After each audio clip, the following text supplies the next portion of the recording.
Well, hello everyone. And yeah, we're having OBS issues. But folks, we are on the ground here in Kai Hong Kong.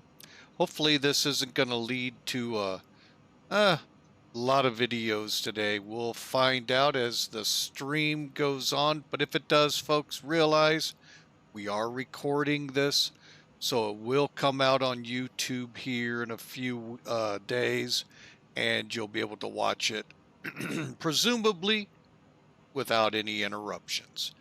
But for now, like I said, we are in Hong Kong, Hong Kong, Hong Kong. How about that one? So just waiting on the OBS here to be a little nicer to us and hand us over so that I can, well, do something. I mean, I really can't do anything right now, just spinning away. So hopefully that won't lead to any worse than what's been going on so far. But anyway, we are going to try something else new today besides wishing that OBS worked like it did yesterday. It gave us a little bit. Not much, but a little.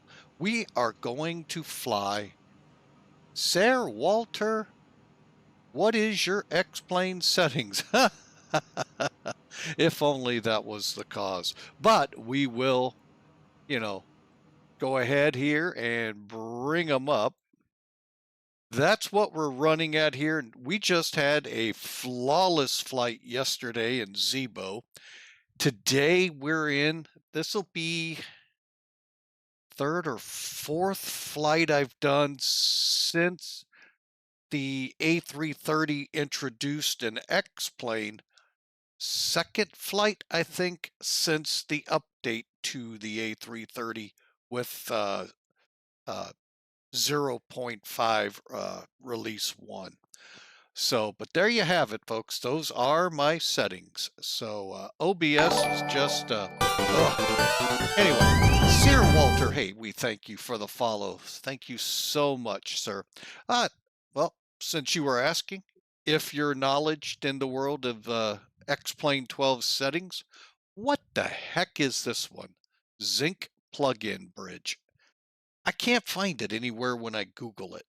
So putting that out, not just to you, sir, not to put you on the spot, but anyone out there in the sound of my voice. Oh, I've always wanted to say that. All right. He's just like me. Okay, gotcha, sir. No idea. All right. But yeah, like I said, this is the A330 that comes with X-Plane. Folks, with it, you get 737-800. You've seen us fly the Citation 10. What else? Man, I can't remember now. The C90. And there's something else I'm forgetting. Doggone it. All right, now I've got to go look. Those are add-ons. That may be all the airliners. Okay. So yeah, A330, 737. Some of these are add-ons, folks. Yeah, that's all there is airline-wise. And then you get the Citation 10, the King Air, and these lovely gems below it. Again, add-ons and some experimentals, and this is what all you get, folks, when you purchase X-Plane. Pretty good flight lineup, I will say that much. Let's go ahead and resume. And you know what? Since this doesn't rely on OBS, let's get into cockpit and see what kind of damage we can do as I wait on. Ooh, came down this time. There we go. As we pre-flight deflight. And I just put us right back in the wrong place. All right, folks, Airbus cockpit. What came with 12.0, well, with X-Plane 12.05 release 1? The default FMCs that we're so used to. However, they've changed the FMC into a more Airbus looking FMC. If you're an Airbus, aficionado like I love to fly them, you're gonna go, wow, that's a McDo, mainly because it says McDo menu. But yeah, it has been set up. Is it 100%? No, it's default, folks. Um, really hope, really praying that a mod maker out there like the Zebo group comes along and takes this and elevates it beyond belief. I think there may be one out there, but I haven't been able to confirm nor deny that. So yeah, that's what you got with this new release. We had to wait through the betas, through 5 release candidates to get to this. And folks, I actually was in the middle of flying a flight a couple days ago, and some stuff came up. I had to cancel it. But folks, it was going along pretty good. The only concerns I have, and they'll become apparent real quick here, we have no data to work from in determining V speeds, in determining trim settings, and all of that you Airbus, as we in the Airbus world know, we put into it. There's no websites we can go to. We don't have connectivity to any um, sites that could download that to us. Logic built in. SimBrief doesn't. Professional Flight Planner doesn't. Default with it. So we're kind of on our own on that, and that's a bummer. But other than that hiccup, well, you're about to see, folks. Let's go ahead and let's at least bring it up on power and go from there, shall we? All right, cold and dark start here, folks. So let's bring the batteries on and get on the external power. And then I basically go through, and anything that says off, I just get rid of. Except for the fuel pumps for now. And again, I'm not sure how realistic that is, but that's all I got to do, folks, here to make things happy with it. Hey, I'm perfectly obliged to do that.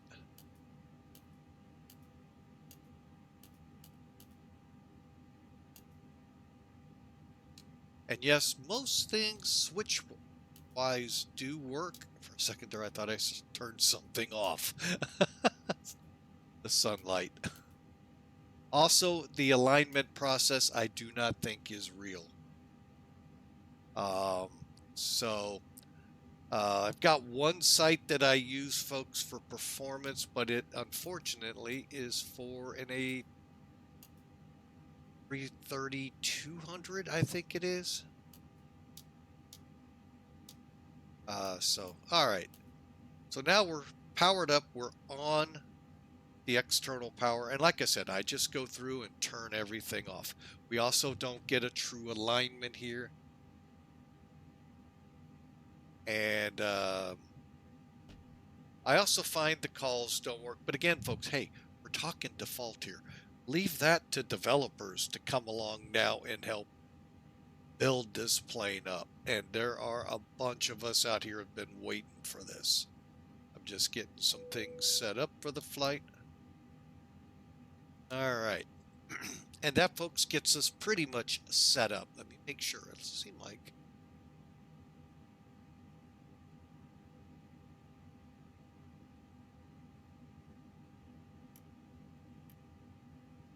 Okay.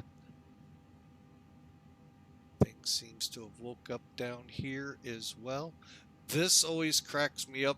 So as you can tell, folks, be careful. Don't be online when you bring this thing up without changing it. Yeah, you're going to give some people some need for aspirin. All right. The other thing I haven't fully tested out, but I think it's good to go. The mic and the volumes, they appear to look like they'll work. The only thing that you won't be able to transmit on is COM2, which is fine. I don't ever transmit on it, but you'll be able to receive unless you close that off. See? So, but again, that's fine. The radar down here, the only thing that works is the on-off switch here, and so forth. But everything else, folks, is alive and well in it. All right, so there. Welcome to an introduction to the new Airbus A3. Well, it's not new. It's been around since X-Plane 12 came out, but it's been updated, and it was for me within the last month, because I wasn't getting the updates, and I was told how to get them, and all of a sudden, voila, I'm in this version. I don't know what we're up to now in X-Plane. All right, so there you go, folks. Now let's get into the pre-flight, shall we? For that, we always use Sim Toolkit.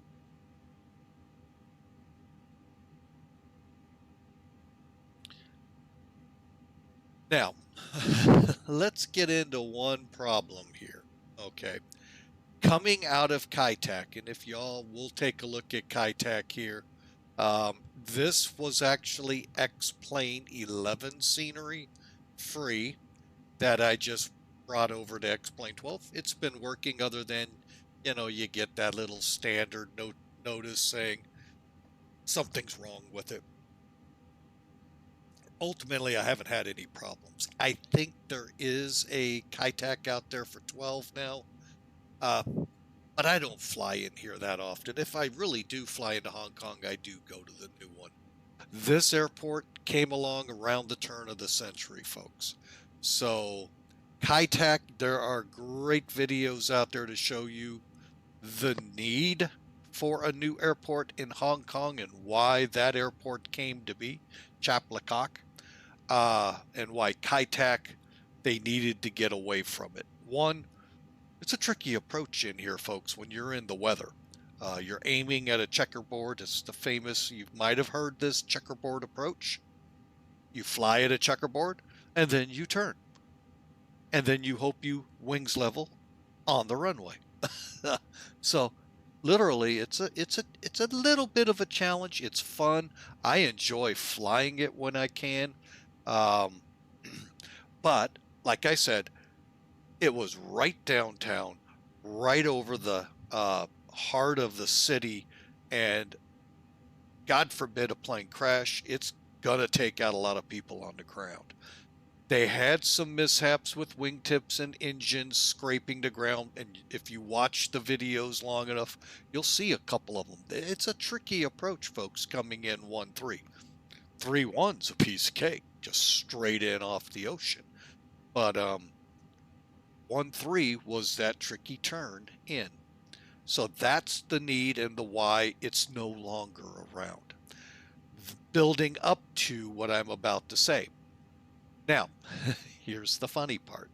Some programs will actually recognize it, SimBrief being one of them.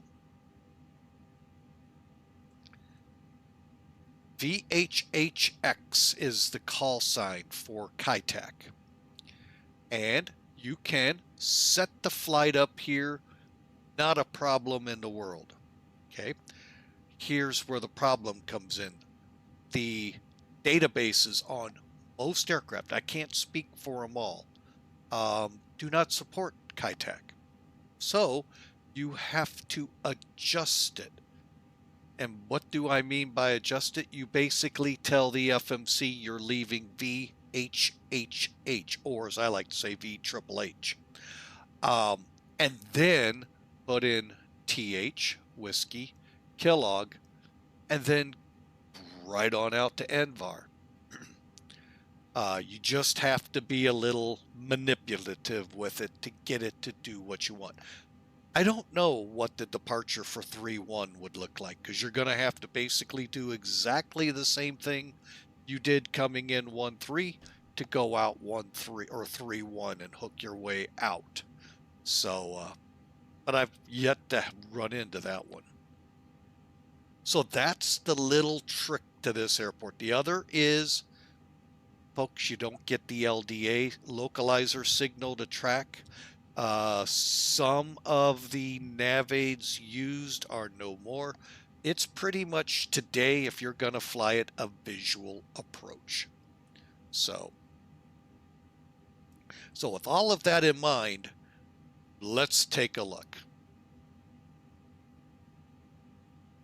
Okay, for today, the loadout, we have 325 people in that Airbus. And that's another thing you'll notice. Over here in the Far East, folks, while they have some A320s and 737s, you know the primary vehicle out here are wide bodies. They move a ton of people. It's unreal. Cathay, until Dragonair, I think they purchased or partnered with or whatever they did, they didn't have narrow body. It was all wide body, and they'd go over to Taiwan. They'd go over to the Philippines. A330s, A340s, 777s, 747s, folks. I mean, seriously, huge aircraft for that run. So, and they fill them. That's the scary part. Japan, that's the home of the 747 domestic version. If you're not familiar, it's the 747-400 or -8. That has no classes, folks. They can stuff, and I'm literally saying stuffed, 500 people in it. I'm sorry, that does not sound like fun. But they do it, and they fill it all the time. So the A380 came about, they would stuff it too. 2 decks worth. And if they could, put them on the roof and on the wings for even more. Just amazing, the type of aircraft out there. Again, there are Airbus 320s, 737s, but hang on, the CEO has a comment for me.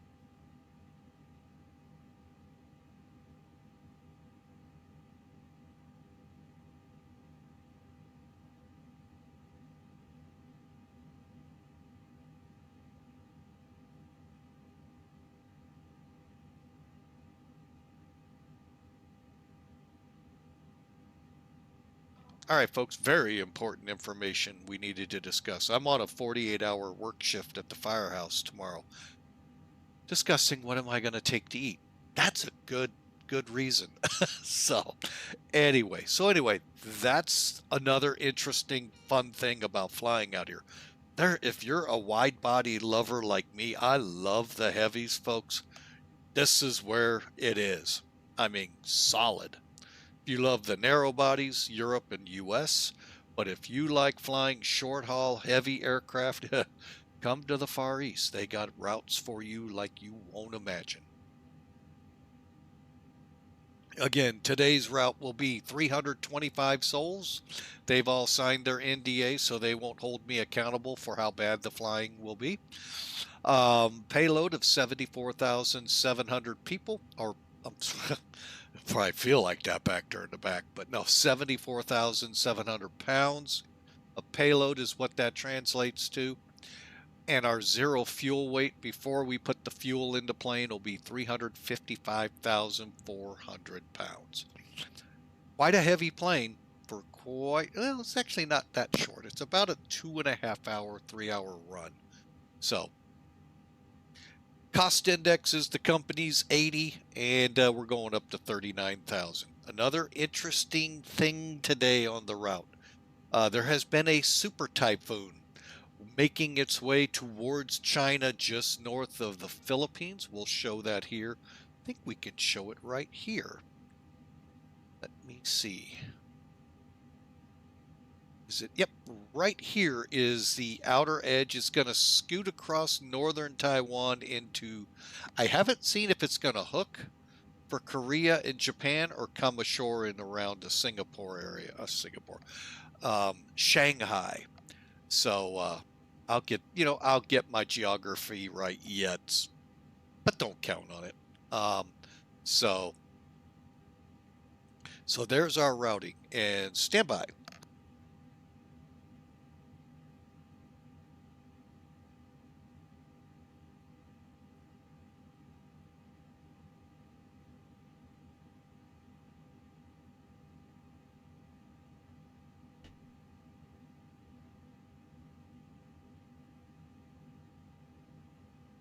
All right.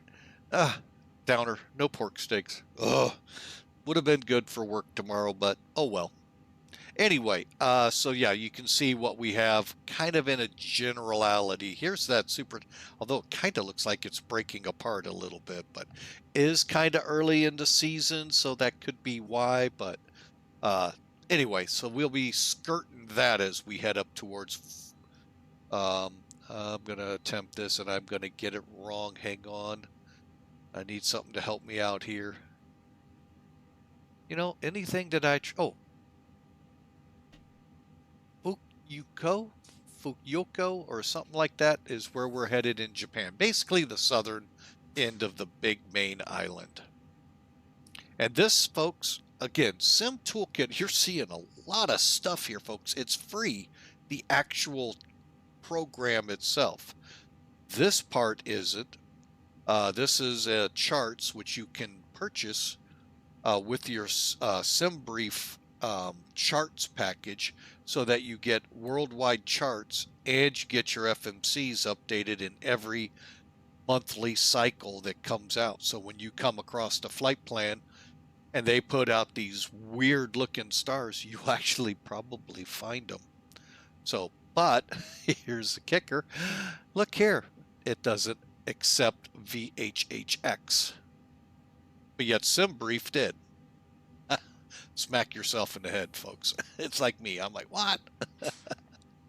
So again, that's the tricky part of flying here in the Far East out of Kaitak. Coming out of the Shaplakak, you're fine. It's Kaitak, you get some troubles.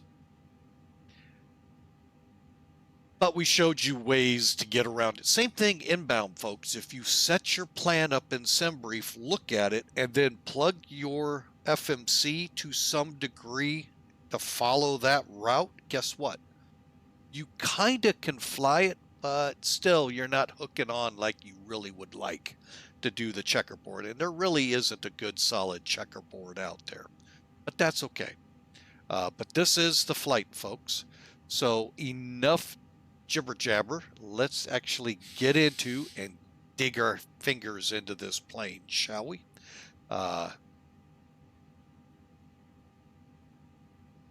All right, so we're back to it.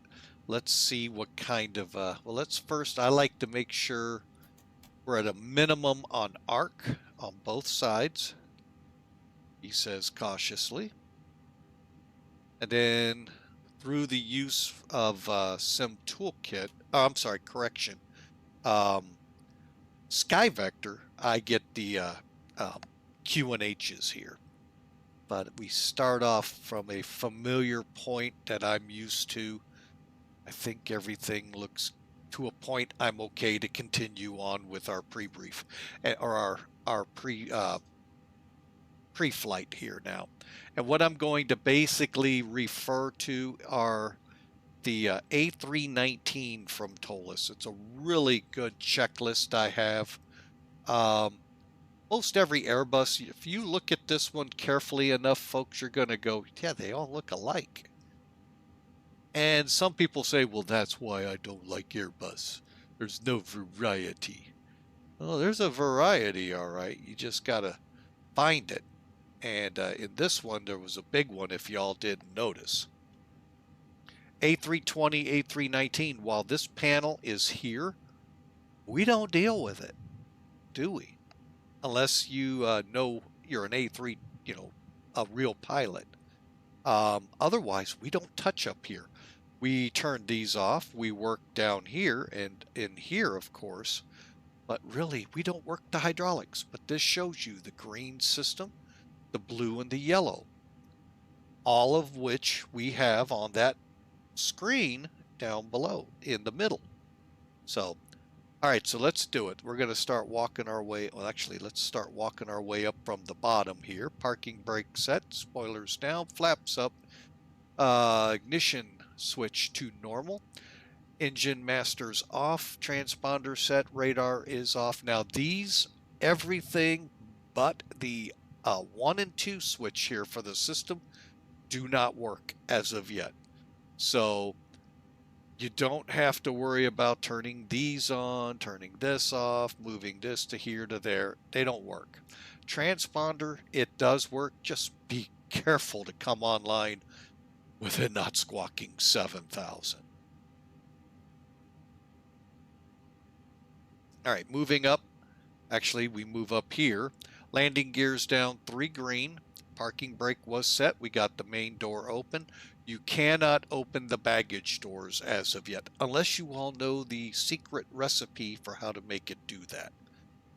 I personally do not know how. All right, and then we're up to the top, and our wipers are off. Okay. Now, one thing I'll do right now, test as much as I can the lighting system on the plane.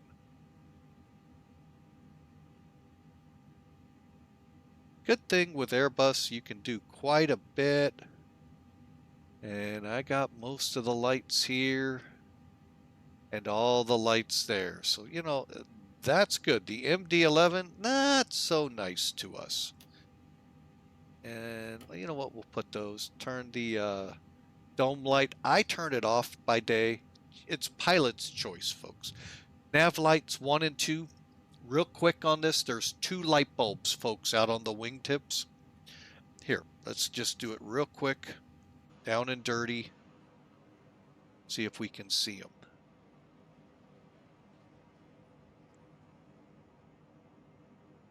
Okay.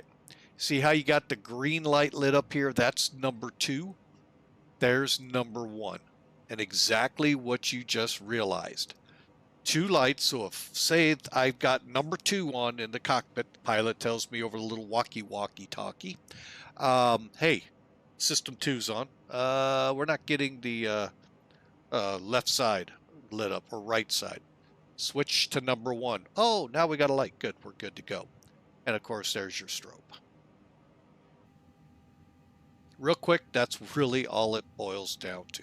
It means you don't have to wait on maintenance to bring a light bulb out. You've got the other system too. They're identical. Okay. And then we start walking up the panel here. I've got all the offs taken care of. We can turn on the oh wait, that's terrain, sorry. Ground control, but we don't have the button to push to get the tone for the CVR. I don't know where it is. So, oh well, we can keep it on. Well, it's on now. So, Captain Purser switch up and test the APU. Sounds good. Let's go ahead and grab the engines while we're doing that. Nav on bats, good. Come on, go out.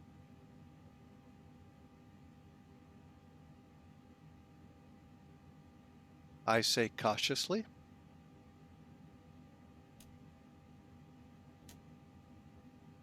Should have gone out. I don't know why it's not going out. Could be just because it's default and the logic isn't there completely.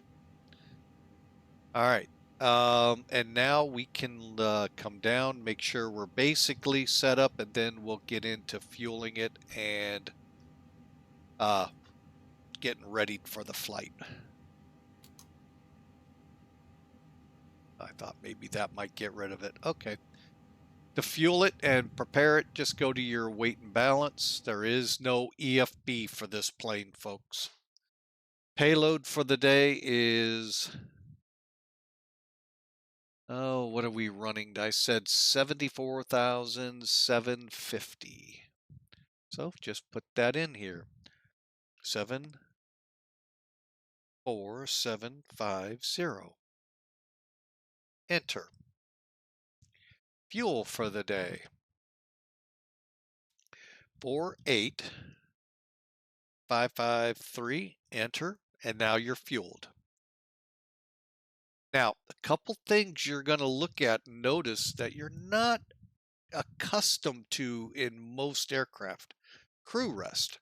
There is actually an area on the plane where the crew can go to rest. It might be right in the cabin, curtained off. It could be a berth area, an area in the very back of the plane that the crew cabin can't get to, where, because both flight crew, pilot, co-pilot, and flight attendants have requirements for rest, depending on length of flight. They don't get to sleep on this one. But let's say we're taking it from London to Los Angeles. And by the way, I think there is one. You're going to have a backup crew for both flight attendants and the flying crew members.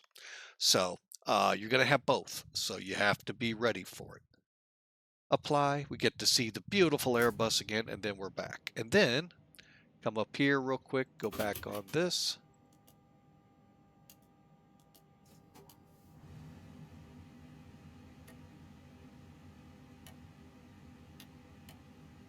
Okay, we are now fueled.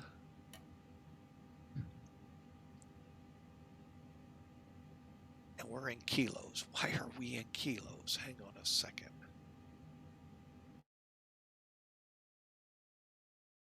I hate when it does this. The airplane is in one way, but everything else isn't.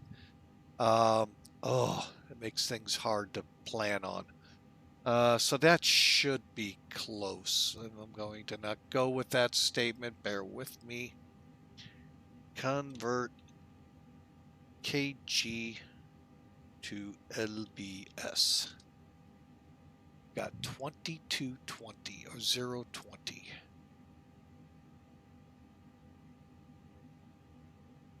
Okay, 48,545. Guess what? That's what we loaded.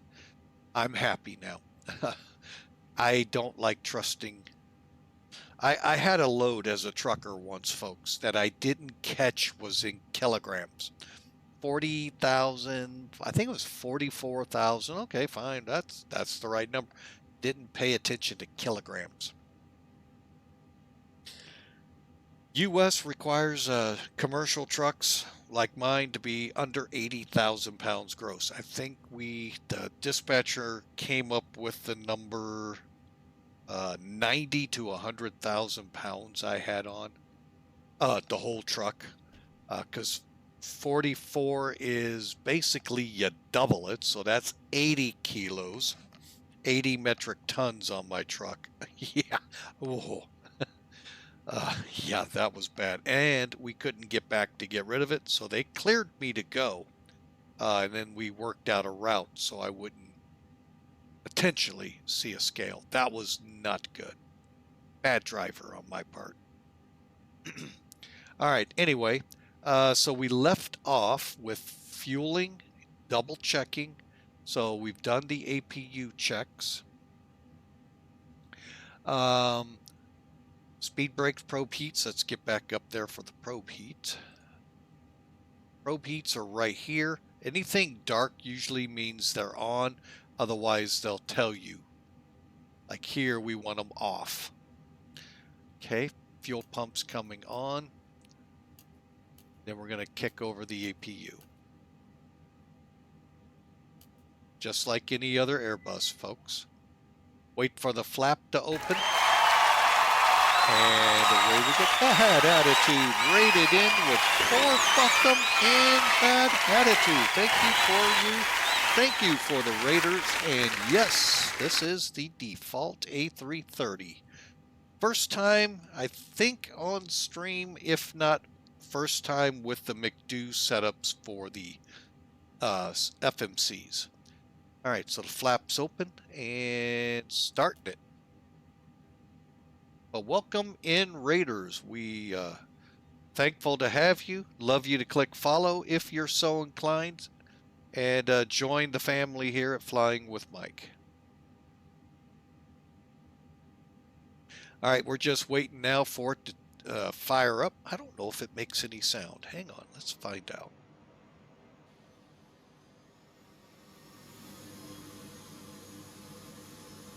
Okay, it's going to be that way. It's already fired up.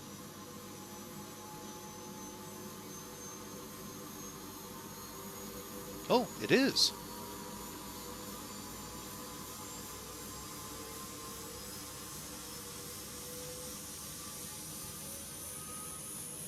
Nice surprise.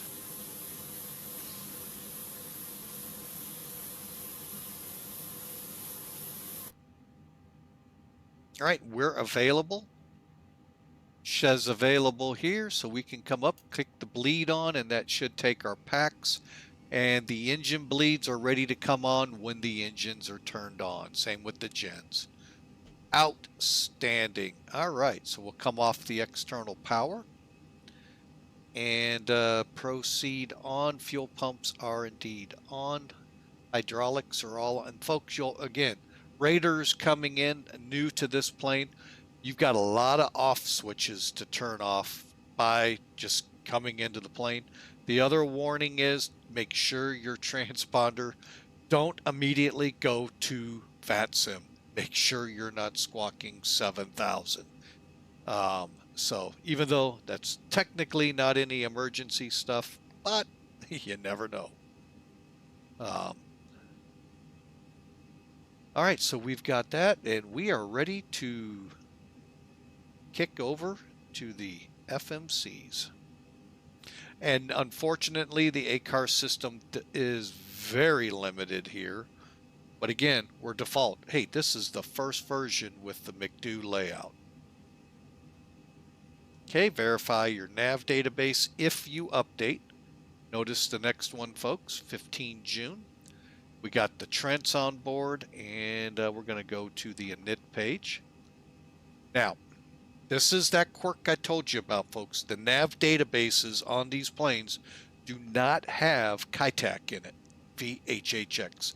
I think there may be a plane or two out there that might, so I don't want to say none of them, but this one is definitely one. So we're going to actually go VHHH to RJFF. Okay, we're going to be, what did we call ourselves? Where's, sim brief, what did I call myself on this? CPA 588. I believe that's an actual real world flight that flies between Chaplacock and Fukuoka, however you say it. And I think I typed that wrong. Oh no, I got it right. Okay. And then for the cruise altitude, we'll go 390. Okay, we'll try 370. Okay, and we'll just go with default wind. Folks, it's not fully set up yet for that. So, I hit the wrong one, sorry, hit that one. So you're not going to be able to update the winds nor your lat and long. I haven't, well, no, I was in Charlotte with it, testing it out, and I couldn't update my gate. So we have to go with what comes up. All right, next page. Trying to speed this up a little bit, folks. So we need to go to page 2 for the weights. I'm going to warn you ahead of time because it took me a good 5-10 minutes in Charlotte to figure this out, why it wouldn't go in. Very carefully read up here. It's reversed in the A320s and the baby buses. So clicking on it will put it there, and I'm like, that's wrong. It's not my zero fuel weight center of gravity. However, if you read up here, it's in there the way it's gonna be.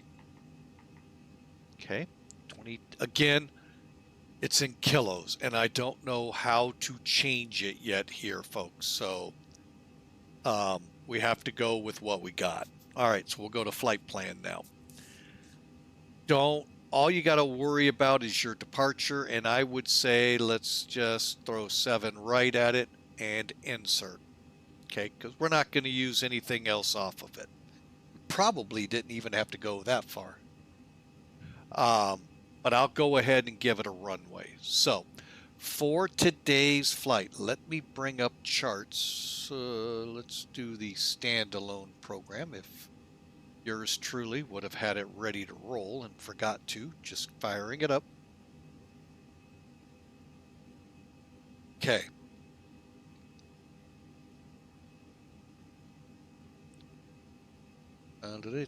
What am I trying to do here?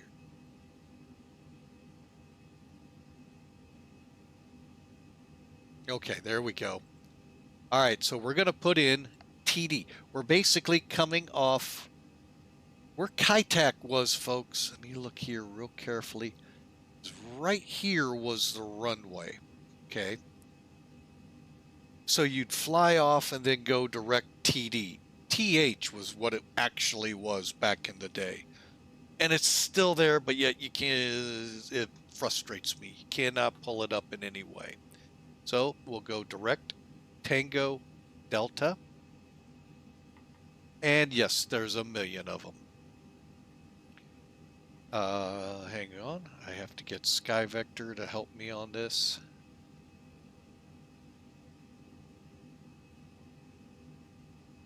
TD is 116.10 at around 22 north, 114 east.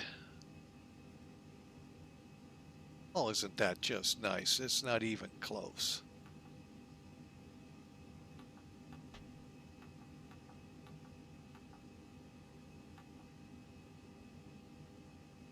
I think that's it, but let me, and that's going to have to do, oh, I'm sorry, I didn't catch 7 miles here. Okay, I saw 810. I'm like, that ain't right. I didn't see the 7. All right, Whiskey is next. W-I-S-K-I.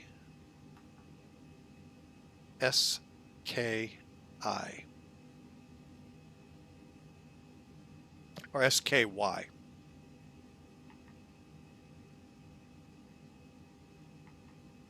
Okay, and then we're going out to Kellogg. Here, let me try to move this up so you can see what we're doing. Now, Whiskey isn't on here. When I put it on here, it threw it somewhere over in Europe. But it can be brought up and put on SkyVector. K-I-L-O-G.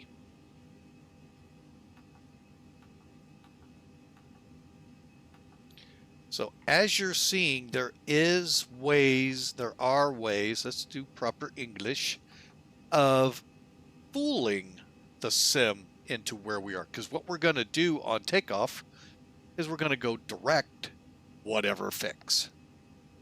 So it doesn't matter, we're not taking off from Hong Kong. The only thing that will matter is in any of the performance calculations, which there really aren't any, because you're pretty much going to have to go by the seat of your pants on that, folks, because there are nothing out there for you to click. You can't click on them and the data fills in. It's just, So, all right, so from Kellogg, we can do this a couple of ways. We can actually put M750 and go actually all the way to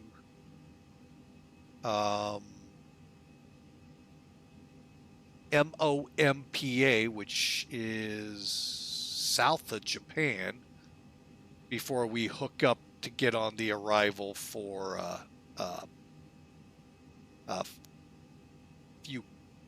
Fukuoka. Like I said, I will start international incidents if you allow me to continue talking, trying to pronounce out their words. So what I'm going to do is just put in M. What did I say? It's 750.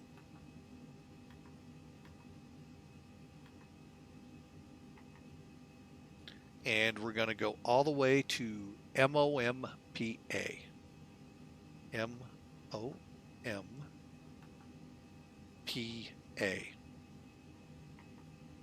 Go ahead and insert that. Let's go to plan real quick. Go back. Again, we're not starting from here. We're actually starting from my airplane. TD is where we're going to pick this up at.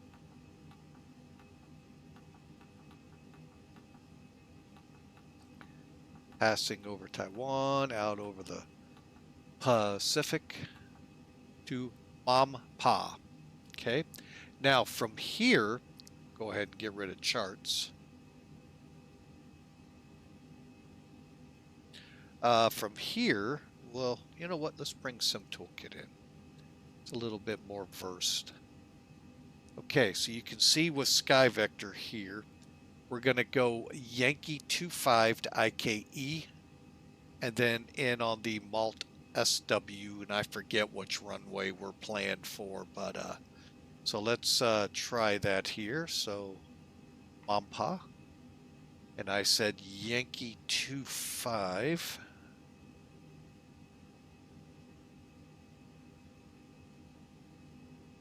Okay, Airways, Yankee 25.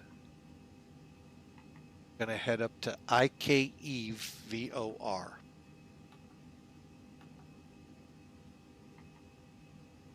Insert, and then let's just continue up. Boom, we're at our end of the flight. Okay, so now with SimToolkit here, I'm going to go ahead and get rid of SkyVector. We are planning for now runway 16. I'm going to pull up the METAR 140 at 5 as of 1530. Okay, and everything looks good for that arrival, so let's go for it. Okay. All right, so we're going to be planning on coming in ILS runway 16 final. All right, so we'll just add to route, and it, like we've done before, closes it out, brings us in. All right, so we're flying.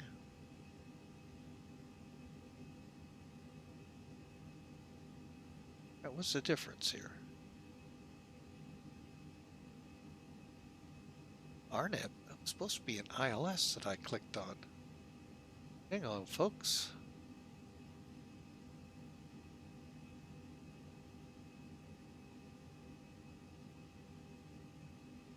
Ah, I see what I did. I see what I did. Okay, and again, you can see down here at the bottom, it's got a couple of options for us down here. We'll go with this one real quick. That looks good, and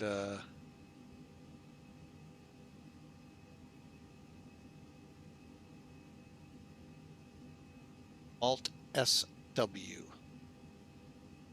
Okay, so the same thing here. We'll click RJF, arrivals. We're going to come in on the ILS. Wow.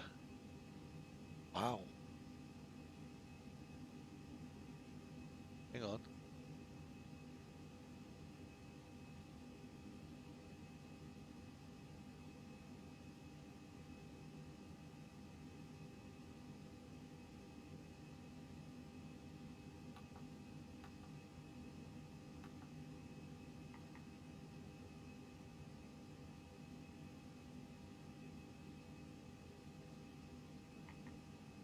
Okay, so as we see our chart, oh, that's our, okay, it kind of threw me. Where are we?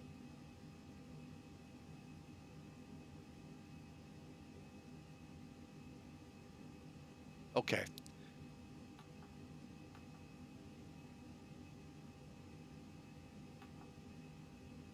Everything looks good. There's our missed approach.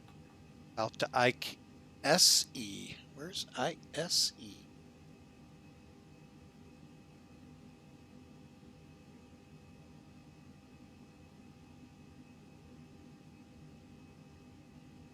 Huh, interesting. They got us going to a place called ISE.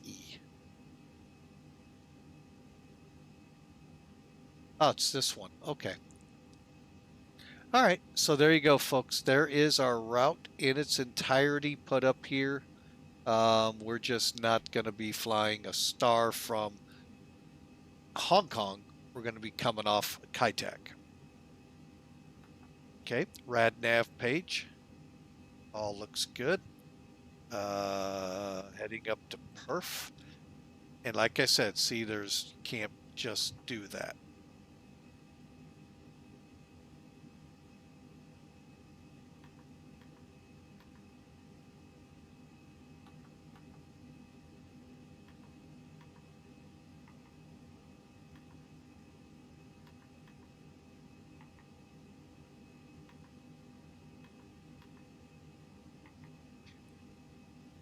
VNav unavailable. Why is it unavailable?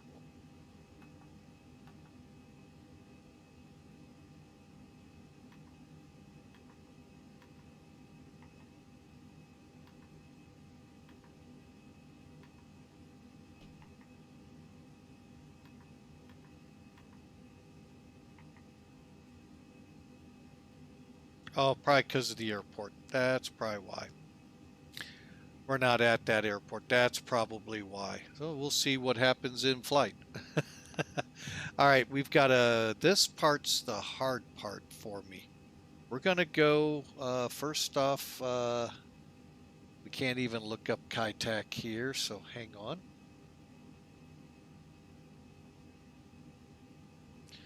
Let's see what happens when we zoom in. You can see how Kaitak used to look. It was this whole area right here, folks, down here and all. It doesn't help us. Okay.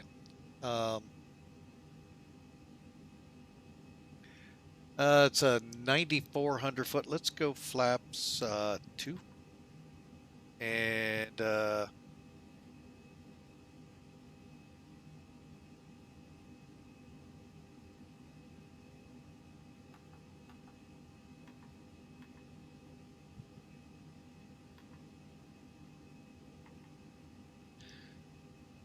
And I'm going to do a TOGA takeoff. I don't even want to try down rating this. So that gets everything set up. Again, folks, a lot of guesstimating here. I wish I could find something. Hang on, I've got stuff in the chat here.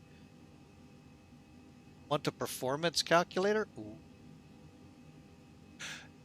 I have that, but I don't think it, I looked at it and it doesn't have the 330 on it.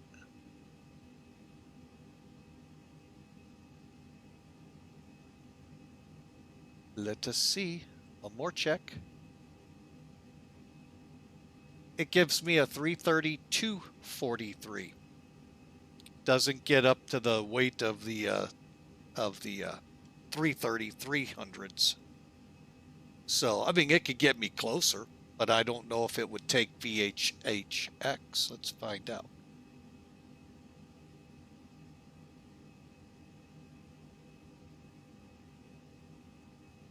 So yeah, I'd have to put it in, and that's not meters, that's feet.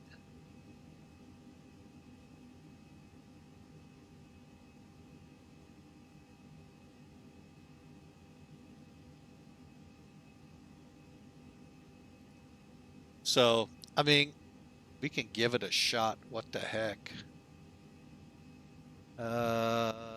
Take off weights. Oh.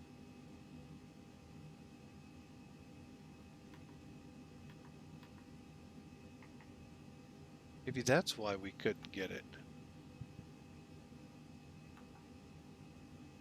What is our alternate today?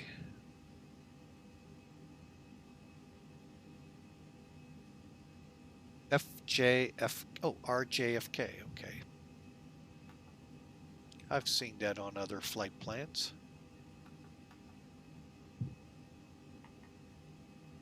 I tried that before and it doesn't work. I keep forgetting.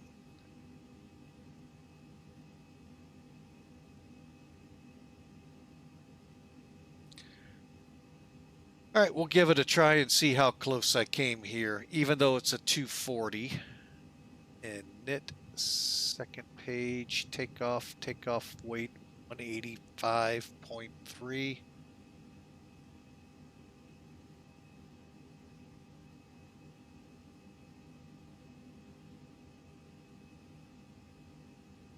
Let's go with 12.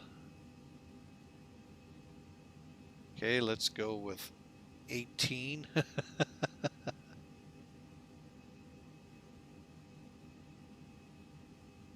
Anti-ice off, air conditioning on. VHH, just to be safe, is 9500, 136. Okay. Weather.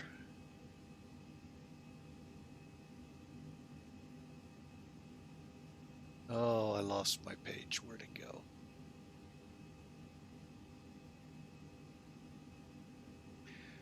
Temperature, it's not 7. It's, where is it? 21, 140, and okay.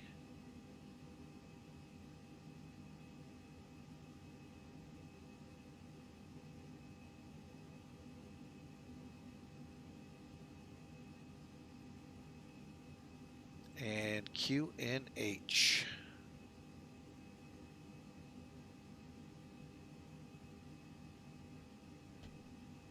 $10.09.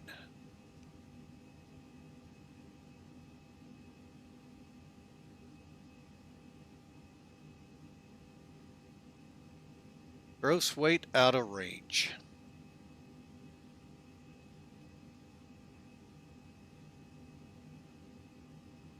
Okay, now hold on. I just got the A330 to load over here. It's a 200. So it's overweight. Oh well. We tried. Yeah, that's the only bummer part to it, folks. We're kind of seat of our pants right now until we can get something out there with some performance information to feed us with. All right, let me put this over here. Folks, we have sat on the ground almost an hour. I say it's time to light these firecrackers and get going. So altimeters 1009.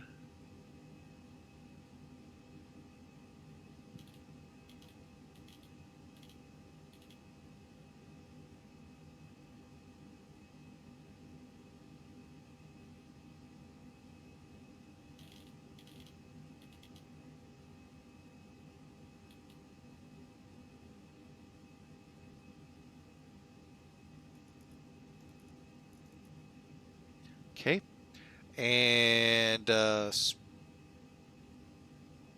speed is set, heading is set. Let's go to 9,000.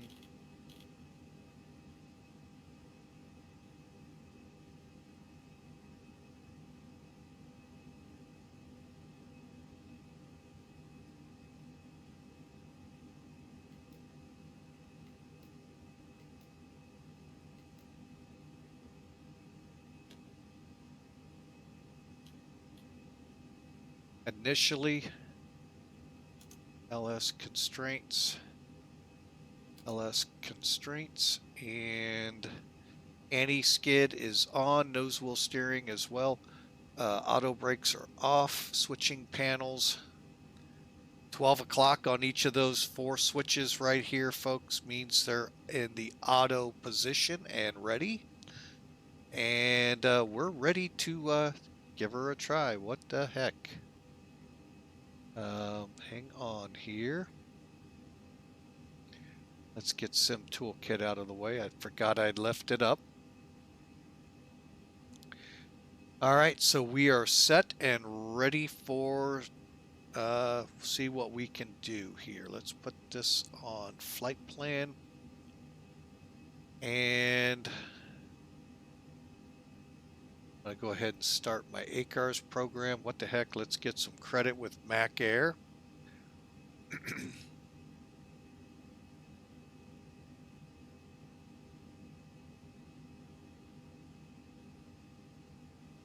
And once that's loaded up, we'll get better pushback in here. The other downside to the airport I use, that's why I'm not giving a link out to it. It is X-Plane 11. And the jetways are not animated on it. So, And my SAM program isn't bringing them to life either, so, you know, we can deal with it.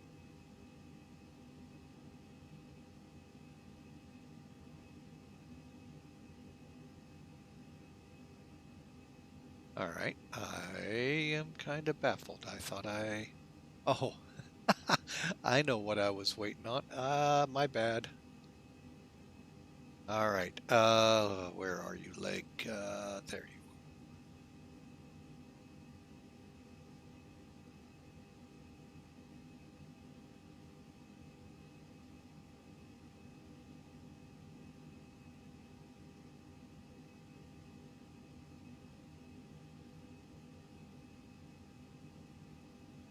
I thought I had put my bid in on it, folks, and lo and behold, I had forgotten.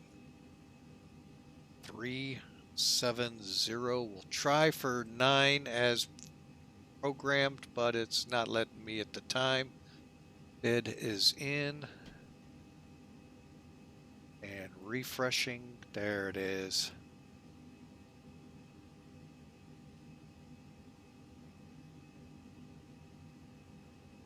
All right. And I say this a lot, folks, but if you're looking for a VA and you want to fly a lot of different airplanes, and whatever you want to fly, livery-wise, be it UPS, Cathay, Delta, British Airways, they have so many airplanes, so many, and each of the aircraft have a lot of different liveries. You find, but you can select them here and fly them. So that's what I like about it. So, all right, get rid of that check mark and hit start.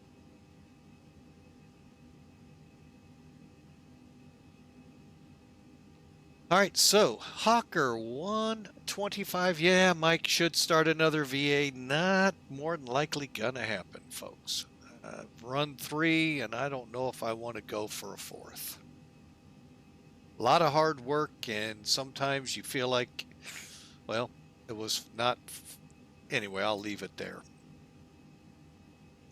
Kudos to those of you that have started them, and they are successes. Mac Air, FedEx Express, American and Piedmont Virtuals. I mean, phenomenal.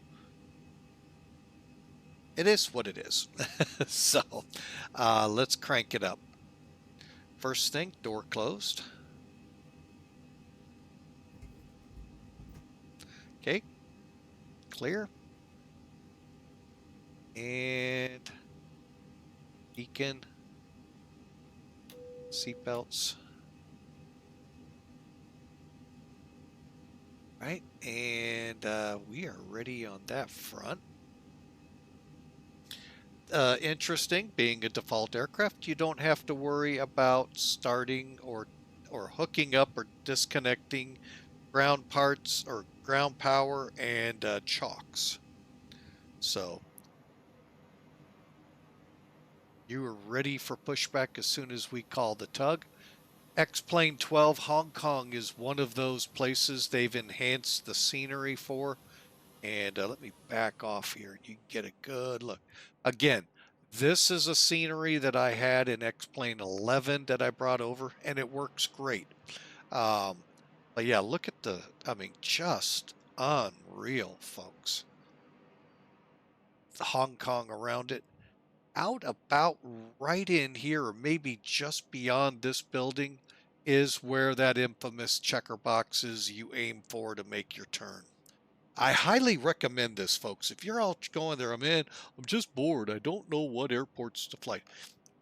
Put the scenery in it. Find a good Hong Kong Kai Tak scenery. Fly in here, folks. This has got some challenge to it. You're gonna have to hand fly it. So, you know, it's fun. It's a real fun approach, and I hope to come back here in a few weeks and shoot another checkerboard approach. So, heard a click. What did I hear? I heard a click. Feel like some of those suspenseful TV shows. I heard a click.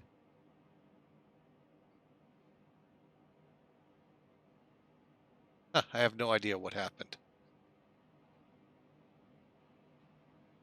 But yeah, I hope to be flying in here again here in the near future. And go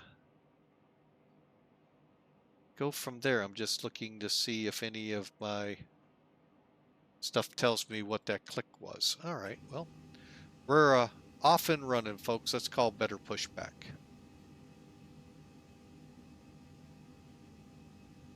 Hey, Captain, let me know where you want this thing. That's a really open-ended question I don't think you want the answer to.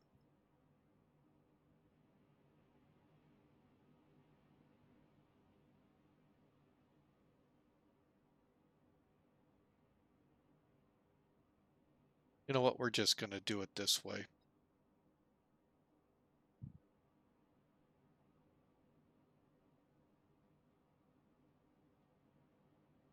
Okay.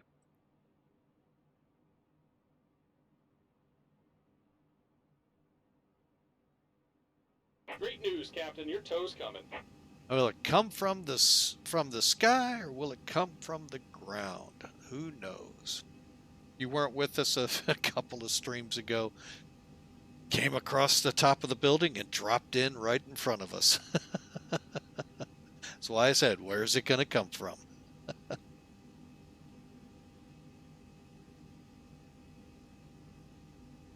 But hey, Hawker, welcome aboard. It's my bad for not welcoming you in. Thanks for supporting it.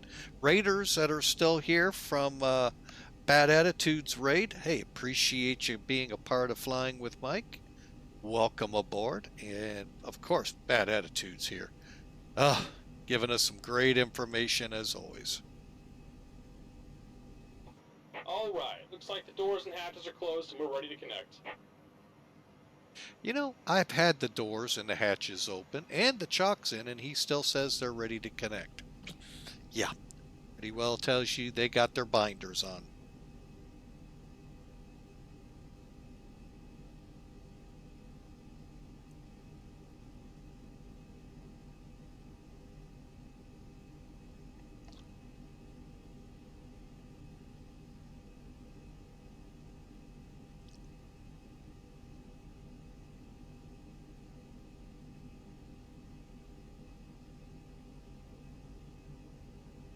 Now, here's a little interesting fact. Where Kaitak is located, I think they may use the same name for Chaplacock, but Welcome it's aboard, Captain. Tow's connected, bypass pins inserted. Go and kill the parking brake when you're ready to go. it's called Kowloon, Hong Kong. I guess that's the district we're in, but I think they use the same name for Chaplacock, but I'm not certain. So, but anyway, here we go, folks. Pushing back. Brakes released. Here comes the pushback. Light them up. And folks, it's just like any other Airbus. Okay, at this point, you don't turn the packs off. You don't do anything. It does it for you.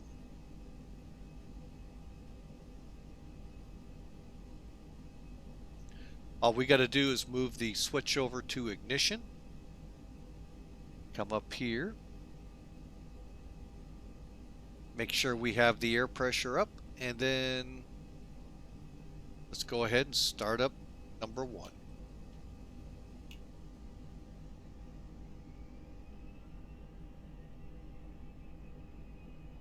And that's it, folks. It does the rest for us. So long as you got your APU and your bleed air on. If you don't have that, then we're going to have to get some external sources available.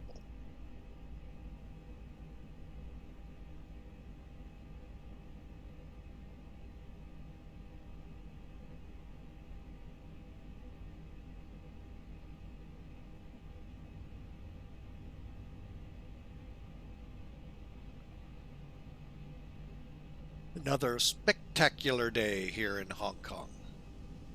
Calm before the storms.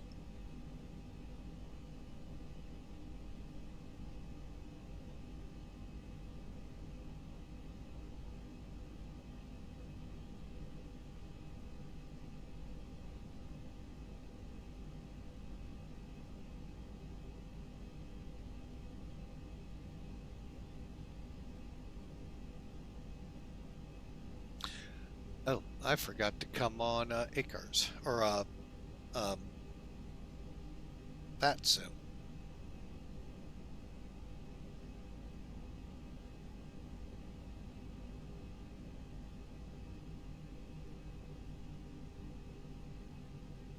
Okay, our engine is stable. Let's go ahead and start up number 2.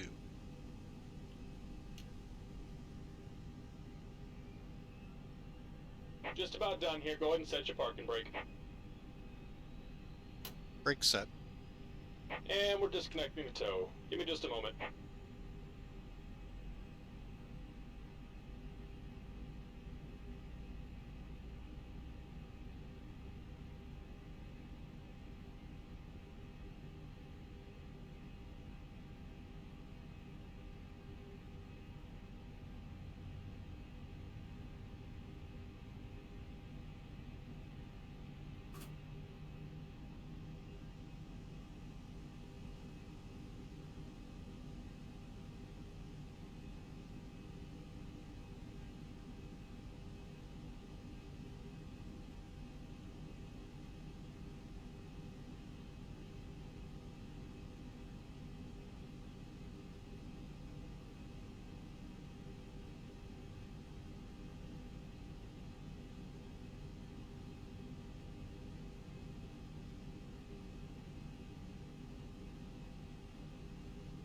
Okay, we are up and running.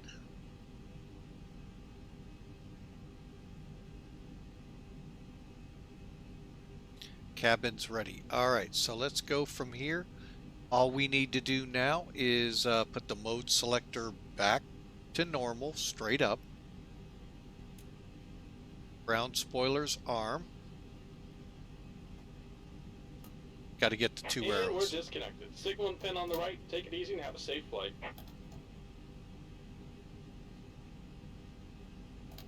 Okay, make sure we're in flaps 2. It's going to flaps 2.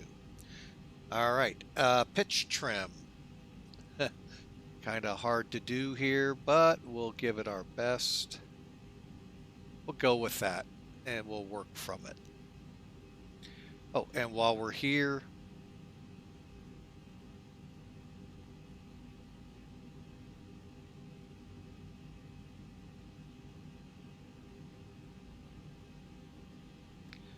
okay, there's the pins.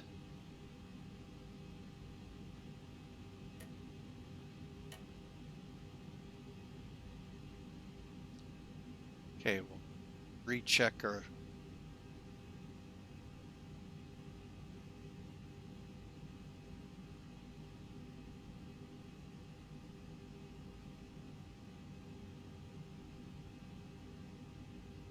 kind of low there. I'm a little concerned. We'll see how that works out.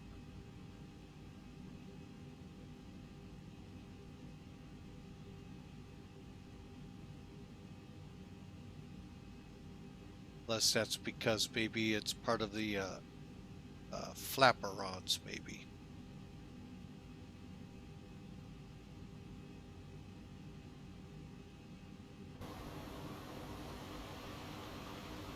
And that's exactly what it is.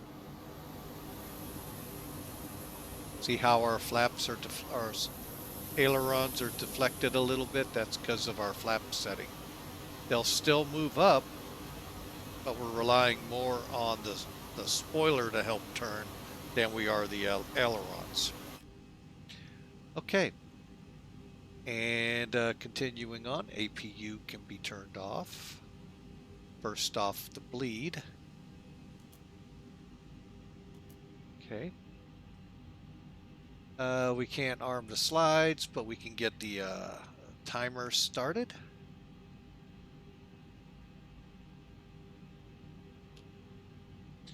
And brakes, flight controls checked, auto brake to max. Brakes on. Terrain on. Radar will go 1. And here we go, folks. Brakes off. Here we go.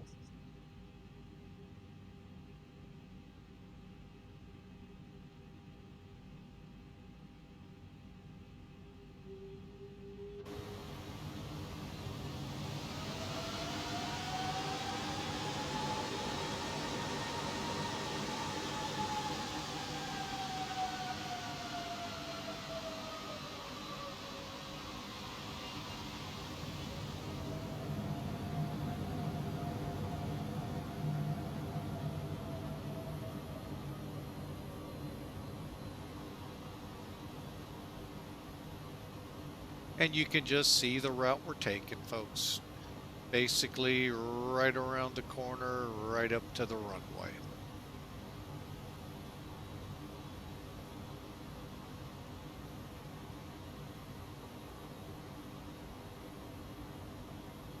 Final checks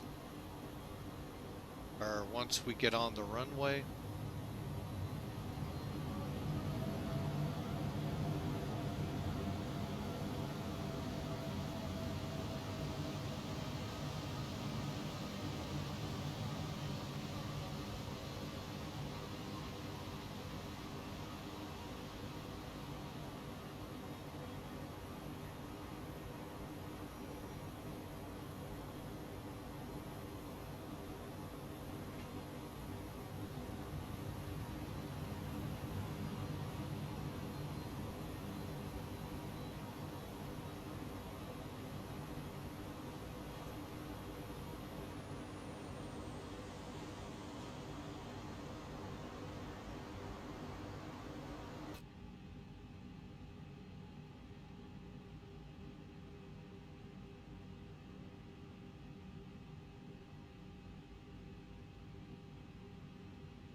All right, let's go ahead.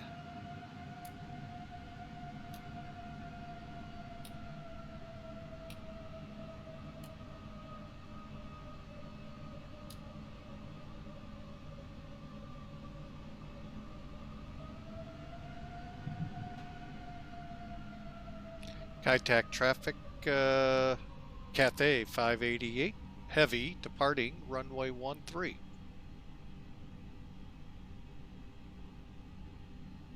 I wanted to make sure we were online before getting out to the runway, because I'd hate for it to all of a sudden say, hey, what are you doing on the runway, dude?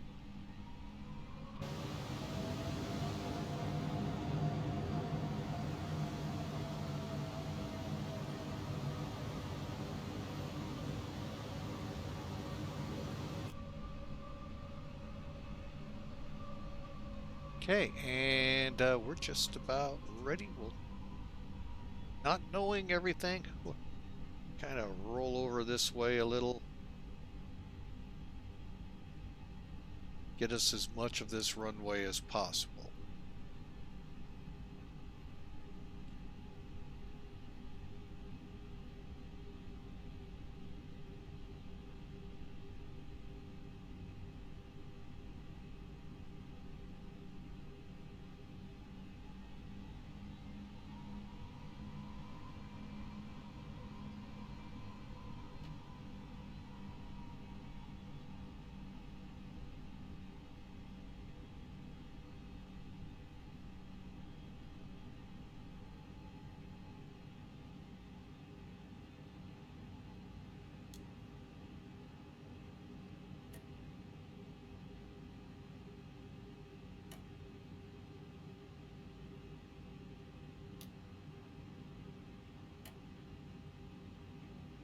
Okay, here we go, folks.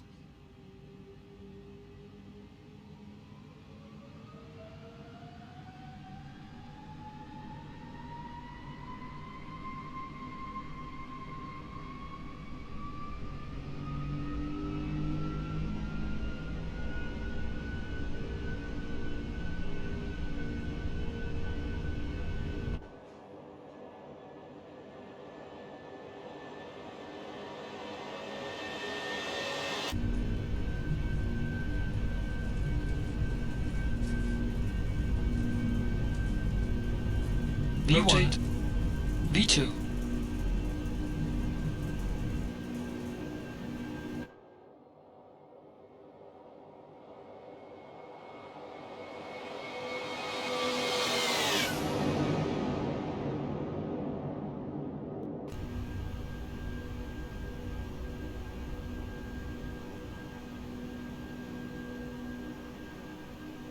Gear up.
Okay, folks, a little rocky coming out of there. 10,000 feet.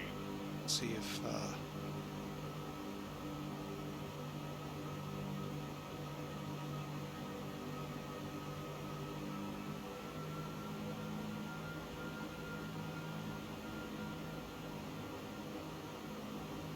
okay.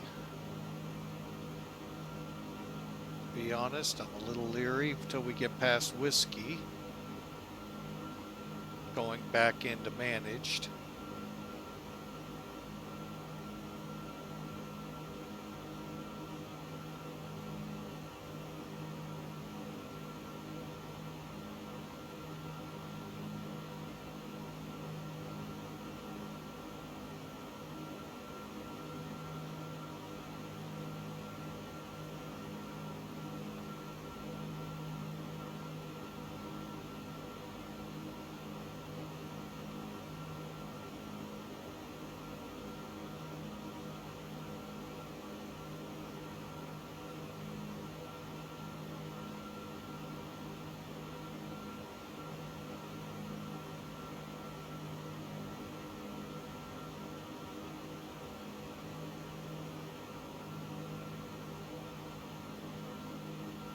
Okay, it looks like it's now into it. Let's do our after takeoff real quick.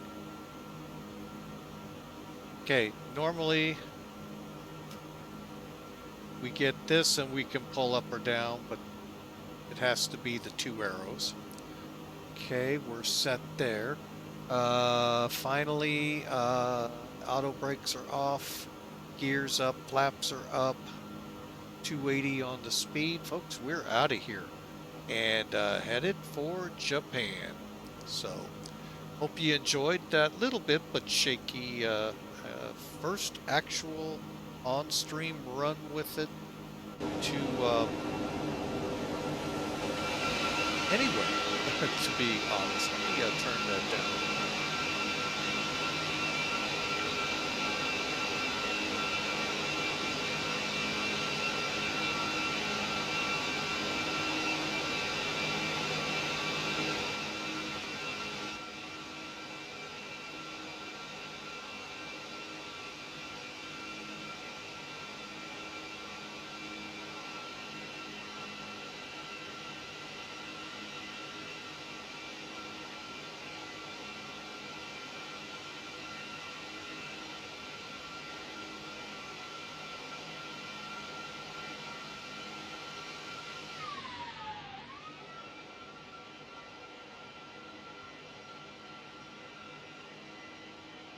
There you have it, folks. The default A330 from X-Plane 12 with the now has been internally updated, but also the MCDUs have been added. Okay, we're high enough to go ahead.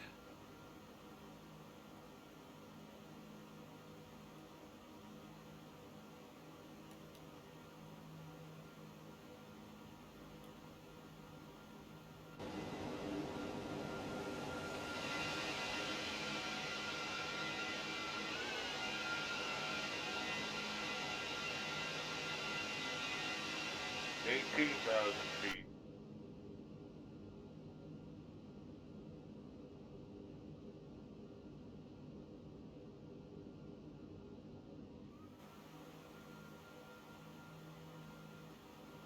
And there we go, folks, headed on our way.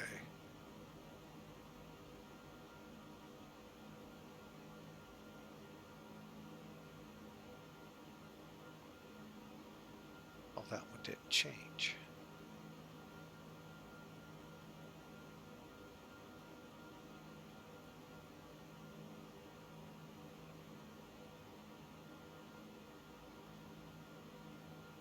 Okay, 13 minutes in, folks. Took us about an hour and 15 to get rolling on our first flight. A lot to talk about. And we'll see you. It looks like 2 hours, 49 minutes to go. And we'll see how this happens to work out. Hope y'all are enjoying. I'm going to bring in AFTAB real quick, just getting 60 frame rates a second on it, so that's good. Get the map up here.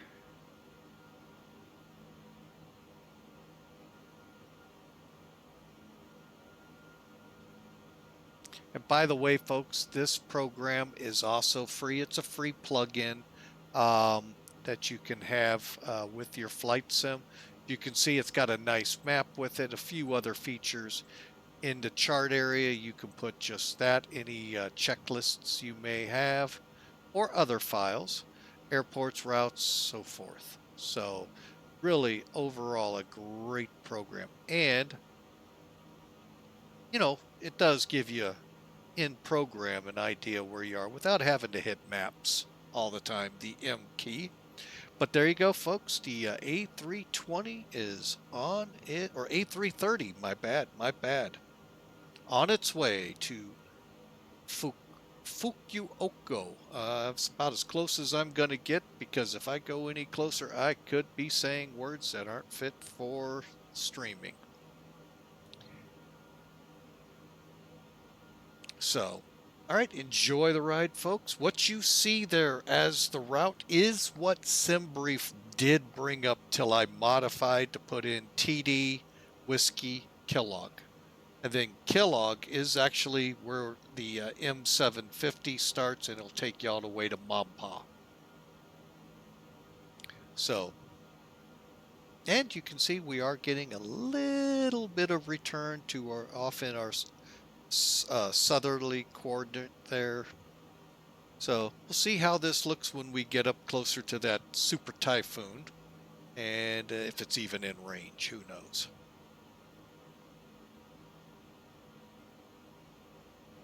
Through 23,000 and managed climb. Little different perspective here, folks. Actually,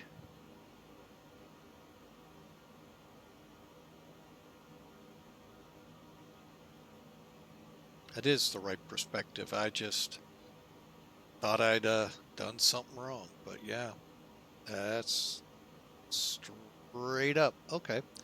Just by the way it looked, I thought it was different. So we'll go there, click and click.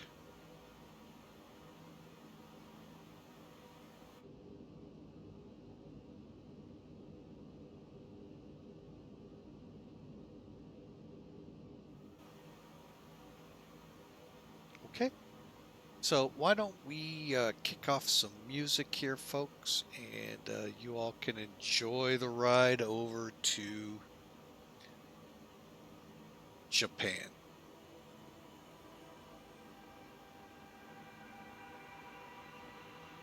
By the way, it's hump day, folks. Wednesday, you're getting over that hump in the week, headed for the weekend again. Hope you all enjoy it. Some of you all are just getting off your weekend and only have a couple days left to the next weekend, and then will the following week not be so kind? No. So y'all have great, enjoy the fact we're getting over the hump, headed to Friday Eve tomorrow and Friday the following day, and of which both those days I'm working, so yay me. All right, so y'all have a grand time, enjoy the ride.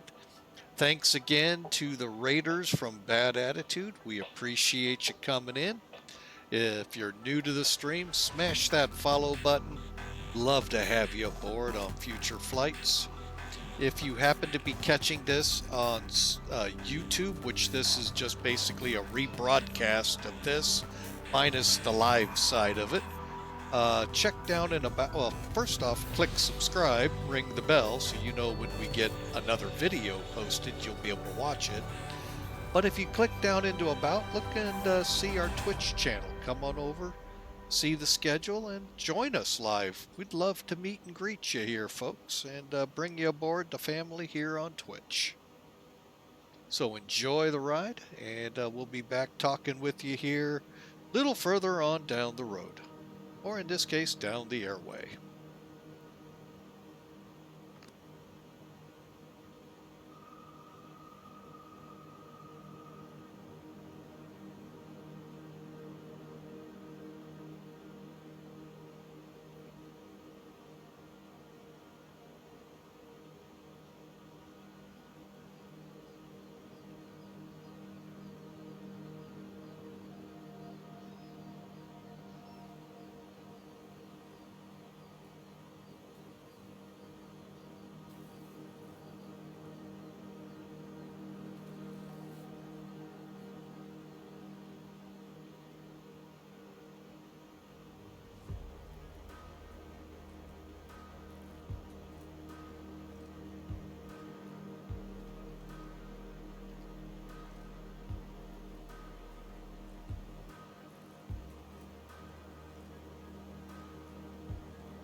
All right, folks, back with you.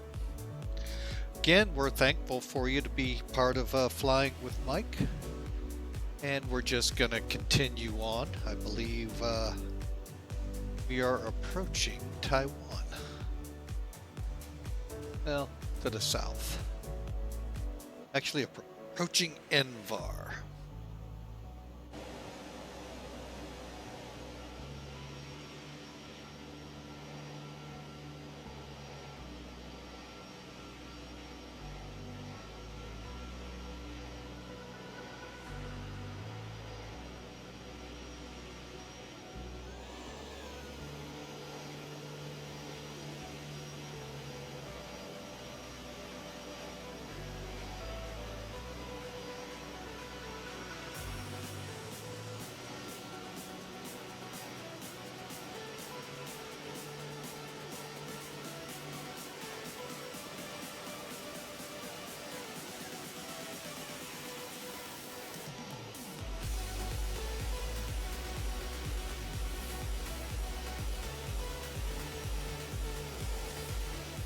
So I hope you all had a great weekend past and looking forward to the weekend ahead as we cross over this hump day in the week. This is going to be the last stream of this week, and Monday's stream I haven't put up yet on the boards yet what next week has in store, but we're going to have to take a look at it and deconflict it, because we have something that's come up since I put it together.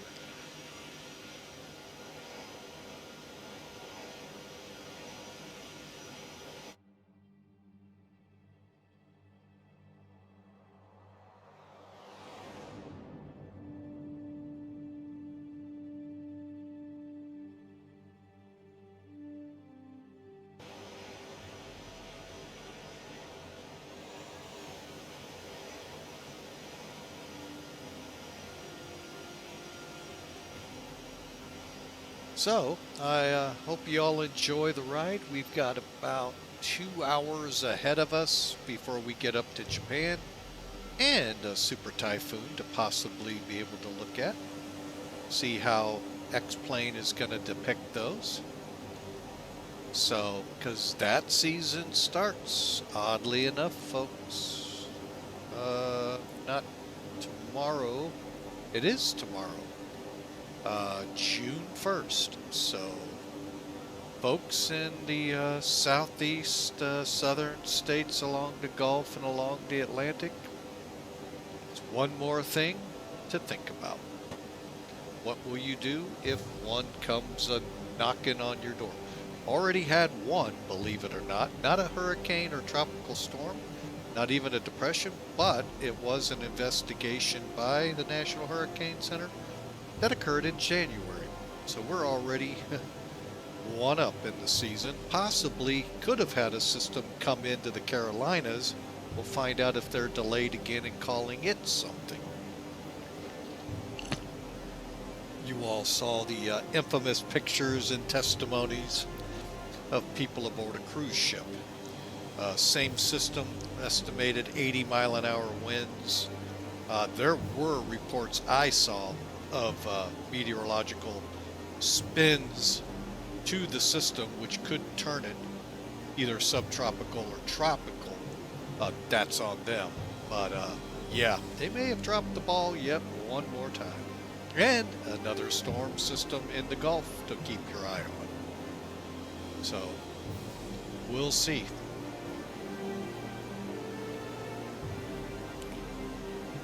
That would be headed towards Florida. I think the middle of the panhandle is what I've seen in their modeling so far.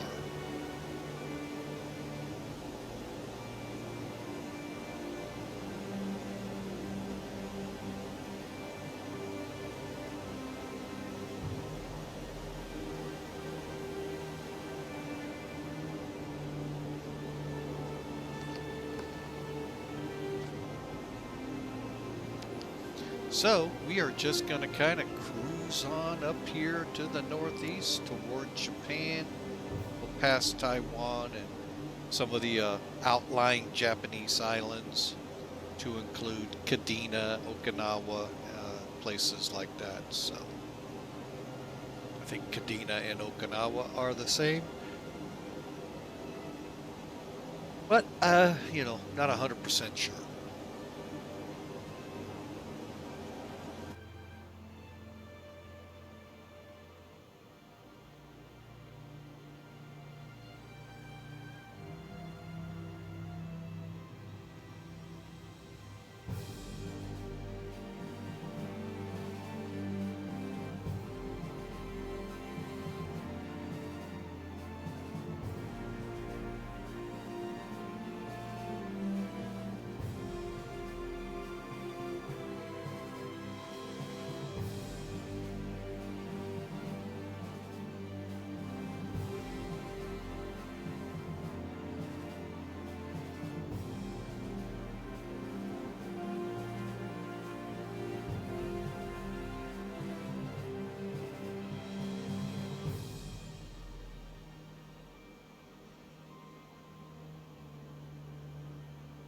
Boy, if you come on SimAware, ooh, looks a little bit on the ferocious side out there, folks. That's still kind of pulling out, so it could be beginning to come apart.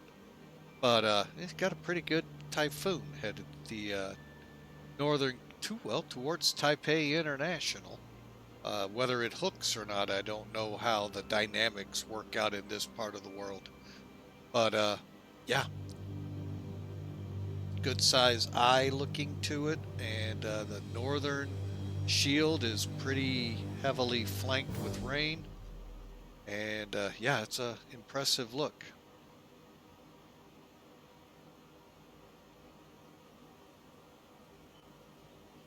Give you all a feel, because I know not everyone has it. Okay.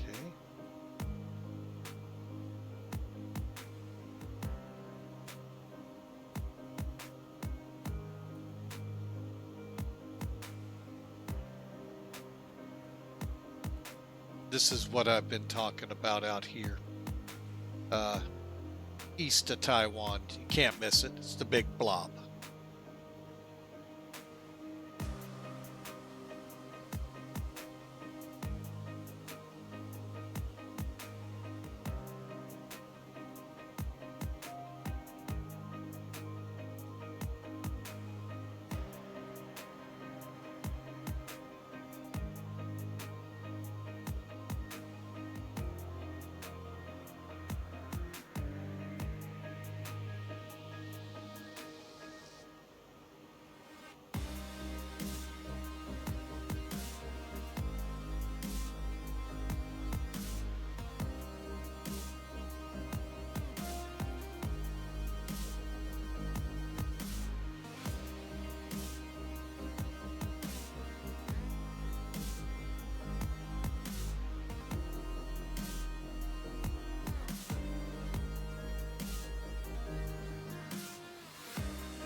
Let's go take a walk. Let's see how a default Airbus looks in X-plane.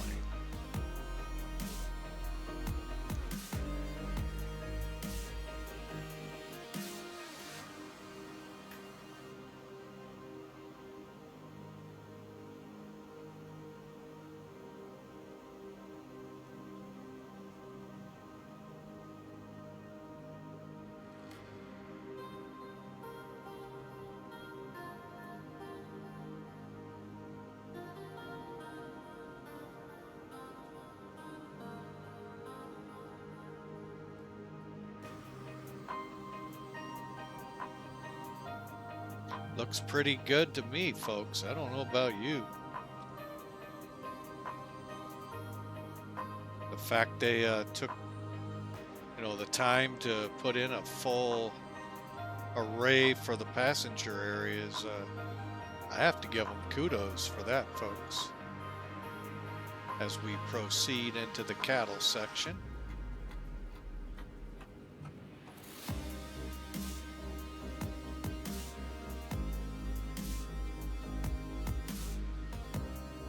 Get to the back here.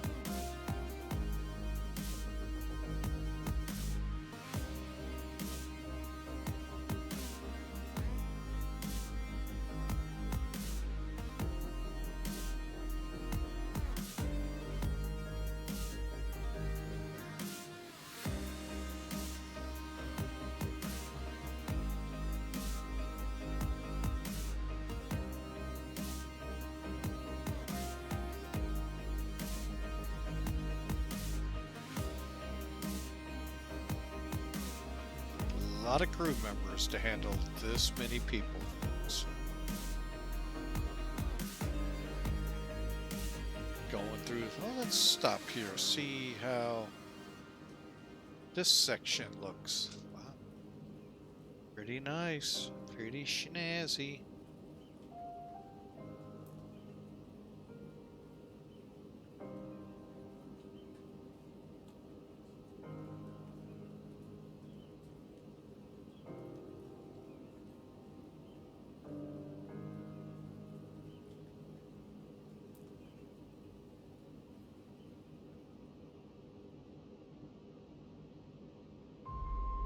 Get into first class here and see how this looks. Ooh, look at these little fancy pods they get.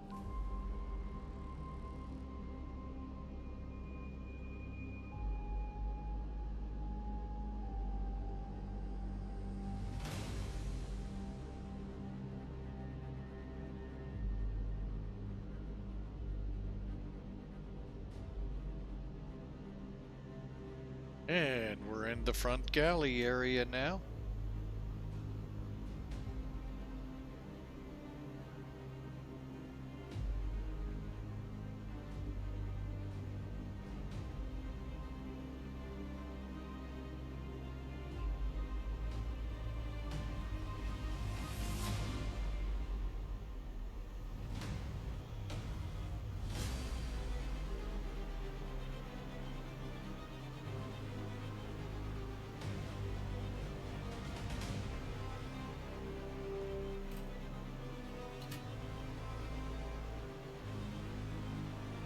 Sure, it's just a coat rack.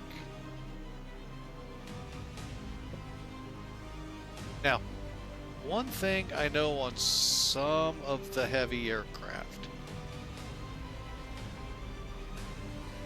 particularly the 727 or 767, sorry folks, you don't normally come in the middle. You come in back behind the pilot here.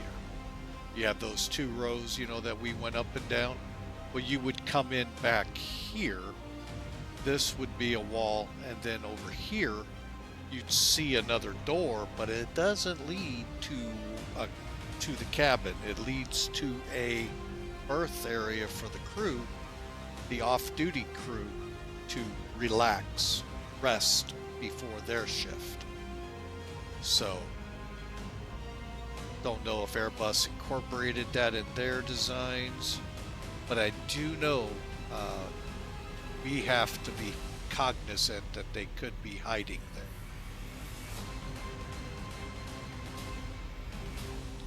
So, but anyway, we're on our way, folks. Taiwan is probably up here where the clouds are, and we'll be in Japan in about an hour and 45 minutes. So I'm going to kind of kick back and relax myself while we work our way northward.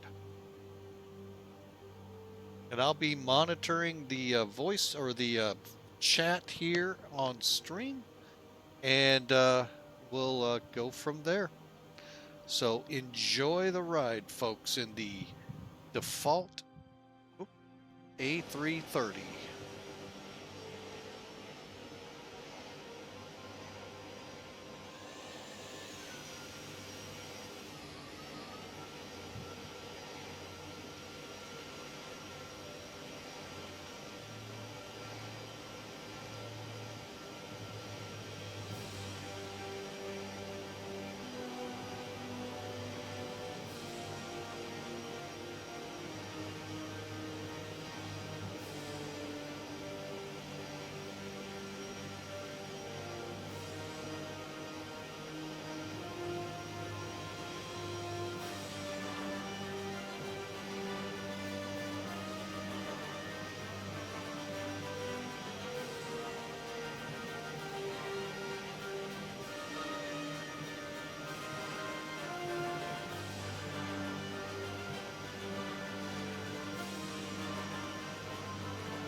Okay, folks, just so you know, I'm still hanging out here. Just kind of cruising along here, doing some view updates, trying to make it the best we can see as we give it that first flight with the MCDUs here in stream. Now, like I said, we flew this one other time. We had a lot of problems with it. We worked out then. Mainly that loose nut behind the stick here. But this one has its own challenges because now it has a new formatted FMC, different from the default that comes with most of the planes. So, but it's, you know, we have had a blast with it. X-Plane, I mean, great job. I look forward to more updates to it. I don't know how that works in your processes, but I really like this plane. Looking really forward to X-Plane 12.06 and whatever comes from that. There is talk of cirrus clouds and these pyramiding cloud formations we get. Yesterday we saw them inverted. Usually we see them upright, and they're working on that too. So I really am looking forward to that and all the other updates that they do. From inception of X-Plane 12, when they turned it over to beta, general beta release, folks, the clouds have gone from yucky to even yuckier to pleasant and to what you see today, and they look a lot better and should over the course of, we're not 6 months. I may be over exaggerating, but about 6 months it's been out. And they've markedly improved with each one. Sometimes wrong and really look like, really? But it's come a long way, and we had some issues with scenery elevations, big ski jumps on some airports, and other things making it challenging outside of just the challenges already of the airport, and they've come through and fixed those too. So good job to the team at X-Plane. So sorry, folks, don't have anything to compare with the new, I'm not even gonna say the new Microsoft. It's been out 3.5 years now, and you either like it or you don't, folks. And I just, from the get-go, the scenery, don't get me wrong, phenomenal, but beyond that, I just kept going, huh? I don't mean this in a rude way, but FSX in many ways outdoes that sim. Throw away the eye candy of the scenery and FSX outdoes it. So the eye candy of the scenery is what helps that along. My opinion. Take it for what it's worth. And the chunk of change you gotta drop on that thing to get everything available to you.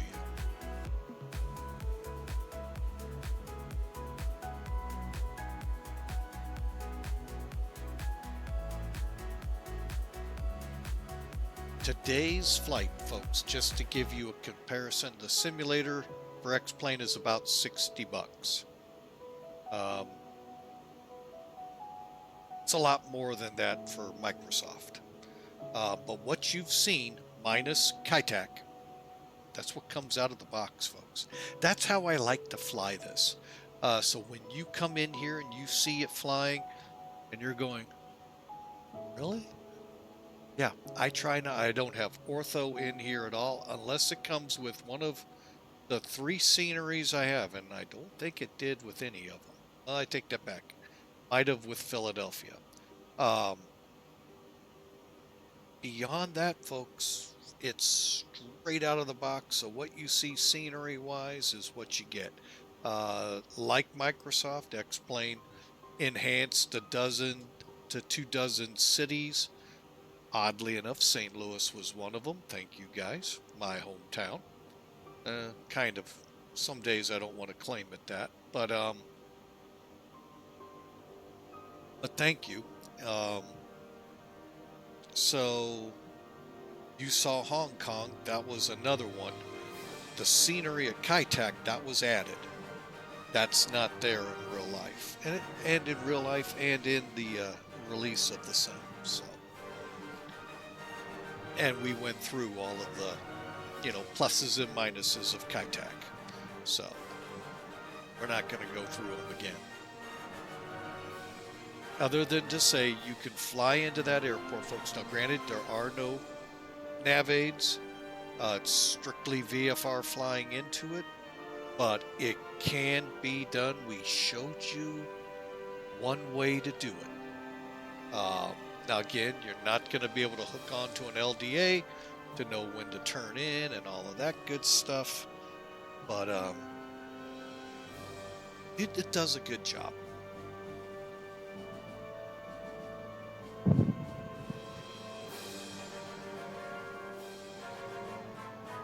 Cloud-wise, this is their first foray into 3D clouds, and I'm going to here to tell you, it's been really cool to watch. And there were times when I thought, man, they're a long way away. It took a flight to Mesa and back, and I went, huh, they're actually not as far as I thought they were. They were further along than I thought they were. So yeah, don't, they've done a great job. So, and then when you throw add-ons like Zebo to the default 737 in the sim, folks, it's free. You got to pay so much extra money for PMDG on top of all the money you sunk in for the sim. It's just, oh my gosh, PMDG is, don't get me wrong, an outstanding developer. But, oh my gosh, the cost you have to pay for that when you can fly an X-Plane 5 Zebo, get the same quality for free. So, anyway, that's my 2 cents. I know you all will tell me you have no clue what you're talking about. And you're probably right, because I don't have it, won't have it. There's other reasons I won't have it besides what I've listed. So we'll fly on here. I don't want to bore y'all with that. We are going to take a look here a little bit. Let's get outside the plane. We're over time.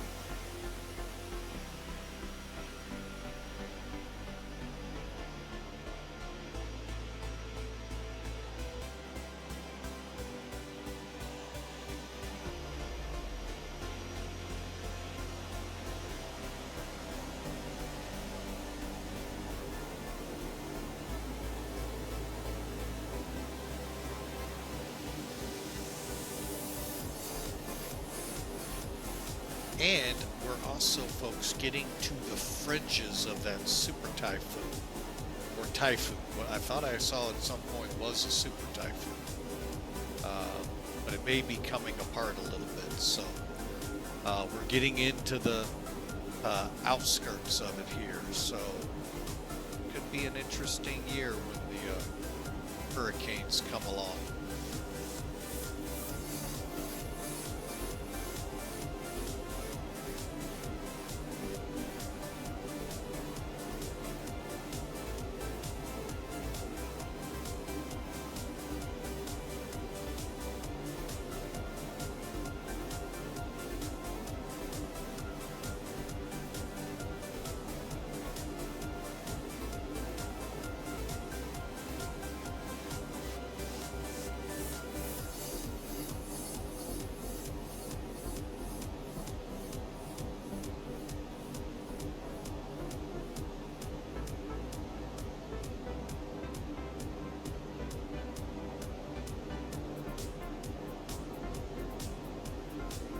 I have to say, the A330 is a beautiful plane, folks. I can already hear somebody where I work probably puking right now. So enamored with Boeing, it's pathetic. But folks, this is a dynamite aircraft. Been around a long time. This has been back into the 80s, folks, late 80s to be exact. Um, so, because this did fly Kaitak. So you only had 10 years after that, folks, and then Kaitak went poof. So, alright folks, well it's time for me to get quiet and let you enjoy the music and the ride. Hour and a half to go, and we'll be over in about 30 minutes or so. We'll start talking the arrival into here and what we can expect. But enjoy the weather, folks. Like I said, there's a typhoon out here, and hopefully with 0.06 we might get more depth into these already pretty enhanced clouds to really enhance flying. This to me is spectacular for default.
Well, I hope you've all been enjoying the typhoon to the east of us here, Manwar, is what I see on some charts.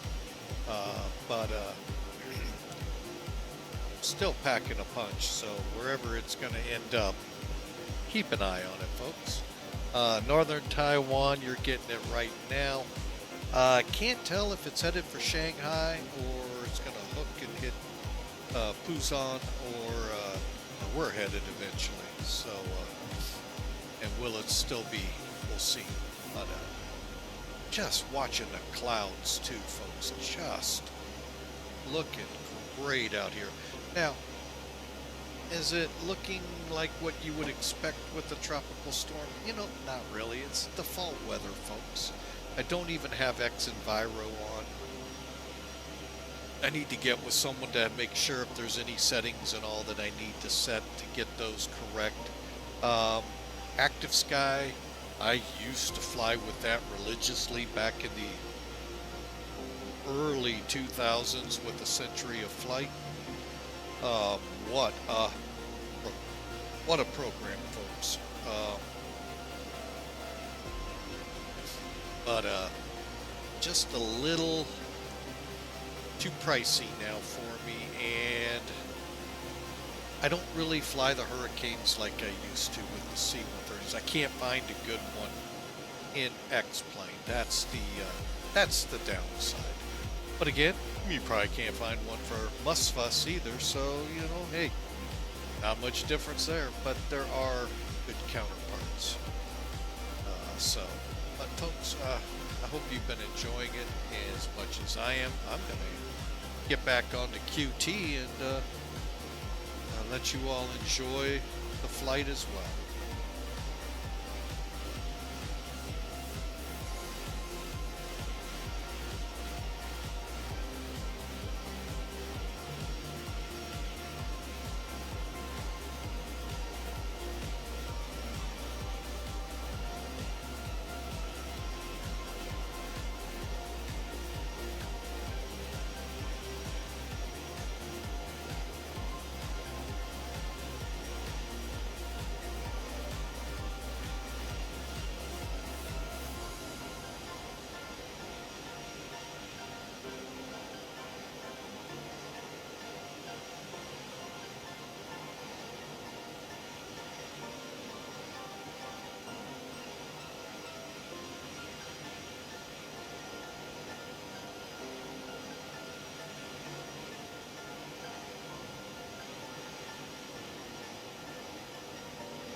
Okay, looking at the McDo's here, folks, we're still a good 550 miles out. Hour and 17 we're showing on the overlay there, so we got some time to go, folks. So we'll just keep cruising along. Give us about half hour or so or less in that ballpark, and we'll start up the arrival brief. So hope you all enjoy the ride. Thanks for being a part with Flying with Mike. Don't forget to click follow, and on Twitch, subscribe on YouTube, so that way you're you know when we'll be coming live to you. Also, there's an invite for Discord up there. Check us out, folks. Love to have you part of the family here at Flying with Mike. So enjoy the ride as we catch the outskirts of this typhoon and head on up here to Japan.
Alright folks, as you just watched, we did a step climb from 37 to 39, trying to get our best, altitude out of this storm here that we're flying on the outer edges of.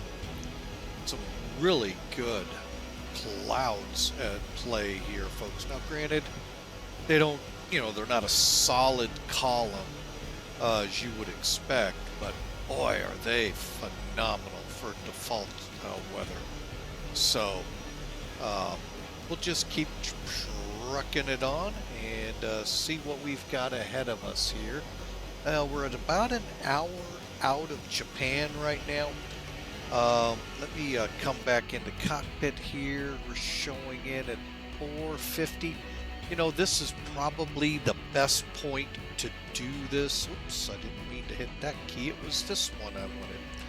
So I'm going to put us out the window right now, and if need be, we'll drop down for the FMCs. But let's get into the arrival brief, and let's do that in 1 minute when this song ends. So hope you've enjoyed. We've been with you now 2.5+ hours, and we're, like I said, about an hour-ish out of Japan right now. Fukuoka, Japan, probably the closest I'll ever get to getting it right without causing an international incident. But so yeah, I hope you've enjoyed the departure out of Kai Tak, let alone the firing up the A330 with the new MCDU styled FMC out of Kai Tak, and then the trip up to this point. So we're right now on the outskirts of a typhoon, Maywar, I believe it's called, out in the Pacific, just gonna clip Taiwan and of course Japanese islands from Taiwan up to the main part of Japan. And as I see it right now, and I'm not looking at any weather charts, which I know where to find them, I'm not gonna, it looks poised to come towards Shanghai, so we'll see. But beautiful weather here. Let me kill that music, folks.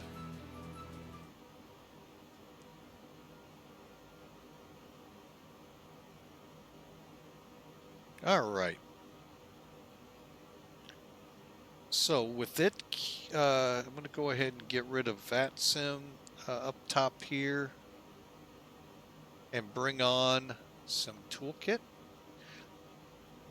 Last time, yesterday's flight, we used charts here, and I may switch to it, but because we've got such a prominent typhoon here, we'll keep it up here so you can get an idea of what we're working with as we go between screens. All right, and it's a one-stop shop kind of program, Sim Toolkit.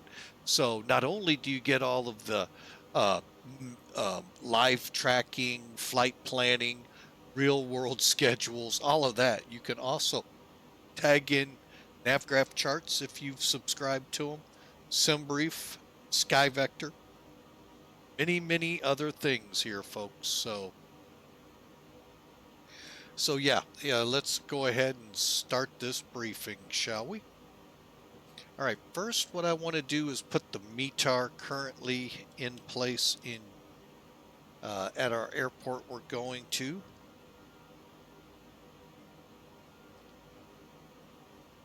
Okay, currently we're still 140 at 8. Ceiling is good. Ceiling is 2,800 feet. Visibility looks unrestricted, and 21 degrees. Now that could come into a play. We're getting close to where things are 3 degrees apart, which means we could start seeing the advent of some fog if that wind dies off any. And a QNH of 10:08. All right, so you see the weather there. Let's translate that into NavGraph, shall we? And let's get up where the plane is. Again, it's out in here where the typhoon is.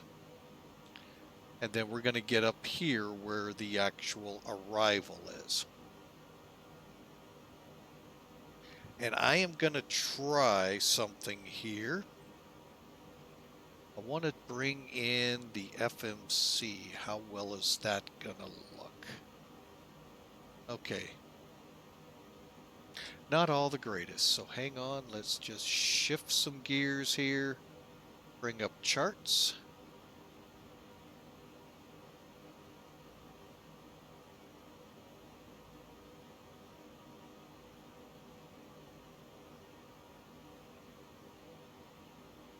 All right. So we're really had to do that. All right. Don't do it again, please. All right, let's do that again. All right, so we're going to double check our waypoints here for the arrival. And we're going to basically start from Ike, work our way over to Maltz, and on to the ILS.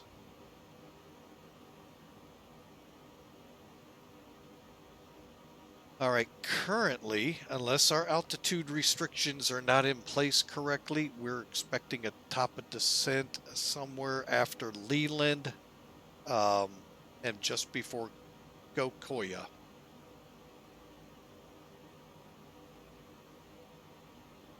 right, there's Ike. All right, so let's bring it up.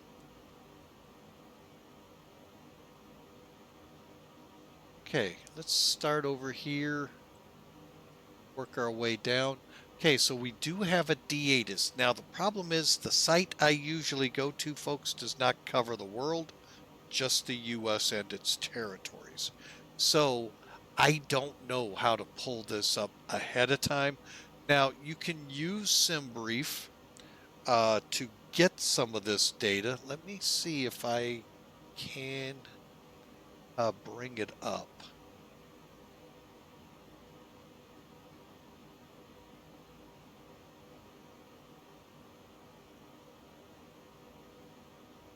Okay, yeah, I can. So hang on, let's kind of shift again. Okay, like I said, I have SimBrief attached here, folks. So what that's going to give me is the ability to see my flight plan, show it to you. You can see some of the fun stuff you can do to the charting over here using this. So you see the Typhoon, Maywar, and we're right about here. So there's what we have left. But the neat thing here that, no, it's not doing it. Doggone it. Sometimes it'll show the ATIS. It's either there's not a real world ATIS out there or it's not going to. But no worries, we get the NOTAMs as well.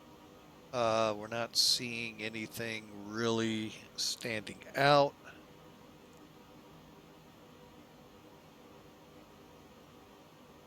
Okay. And we got the weather up here. Doggone it. All right. Well, we'll bring NavGraph in. Oh, no, we won't. We'll just switch gears back to the other way. That way we can check things together.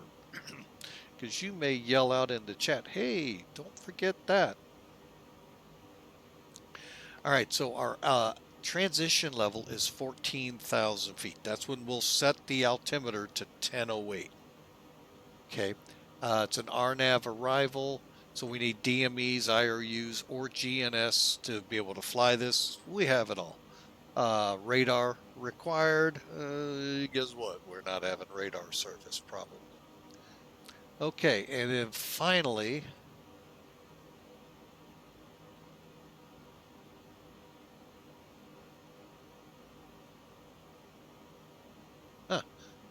not sure what all this is, critical DMEs and all of that, so, but we'll move on down to the routing. We're Maltz West, so from IKI or IKE to Oran, be at or above 3,000 to Maltz at or above 2,000.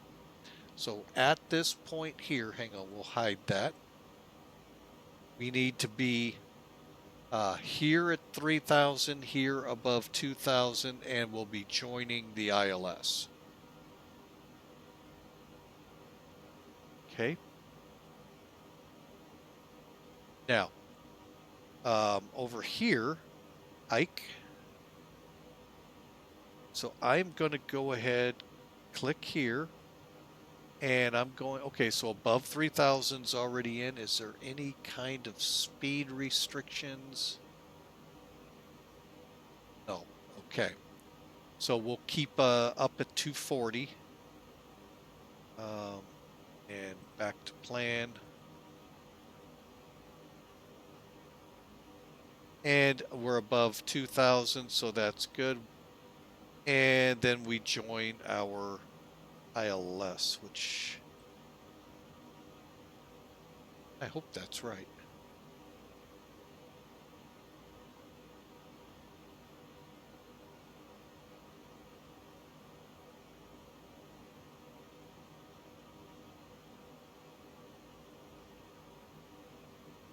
Hey, Nios. And then on in. Okay, that's why. So from Maltz will be at 2,000 to Anios, which will drop to 1,900. Or just stay at 2. It does it, and then we'll get on the glide slope coming in. Okay. So pretty decent arrival here, folks. Again, across the top are the frequencies we could encounter on this from approach, tower, and ground. But automatically this will be set 111.7. If we don't see it here, we will add it. Hang on a second. I just noticed something that needs my attention. Just turning that to, okay. All right. And 158 will be our inbound course. Okay. Anoas, 2,000 feet. 190 may be a good speed, slowing to our VREF speed. Decision, height and altitude, 215 on the altimeter, that's this area, 200 here. Okay, that's what we'll see coming down. Radar altimeter is what's in parentheses, meaning it's measured above the ground. The altimeter above sea level. That's why when we went into El Alto last week, folks, that was 13,000 feet in the air, the MSL. So, albeit our approaches were still figured above the ground level, you get the feel that way up. It's a high altitude airport, obviously. Okay, missed approach. Y'all can read that.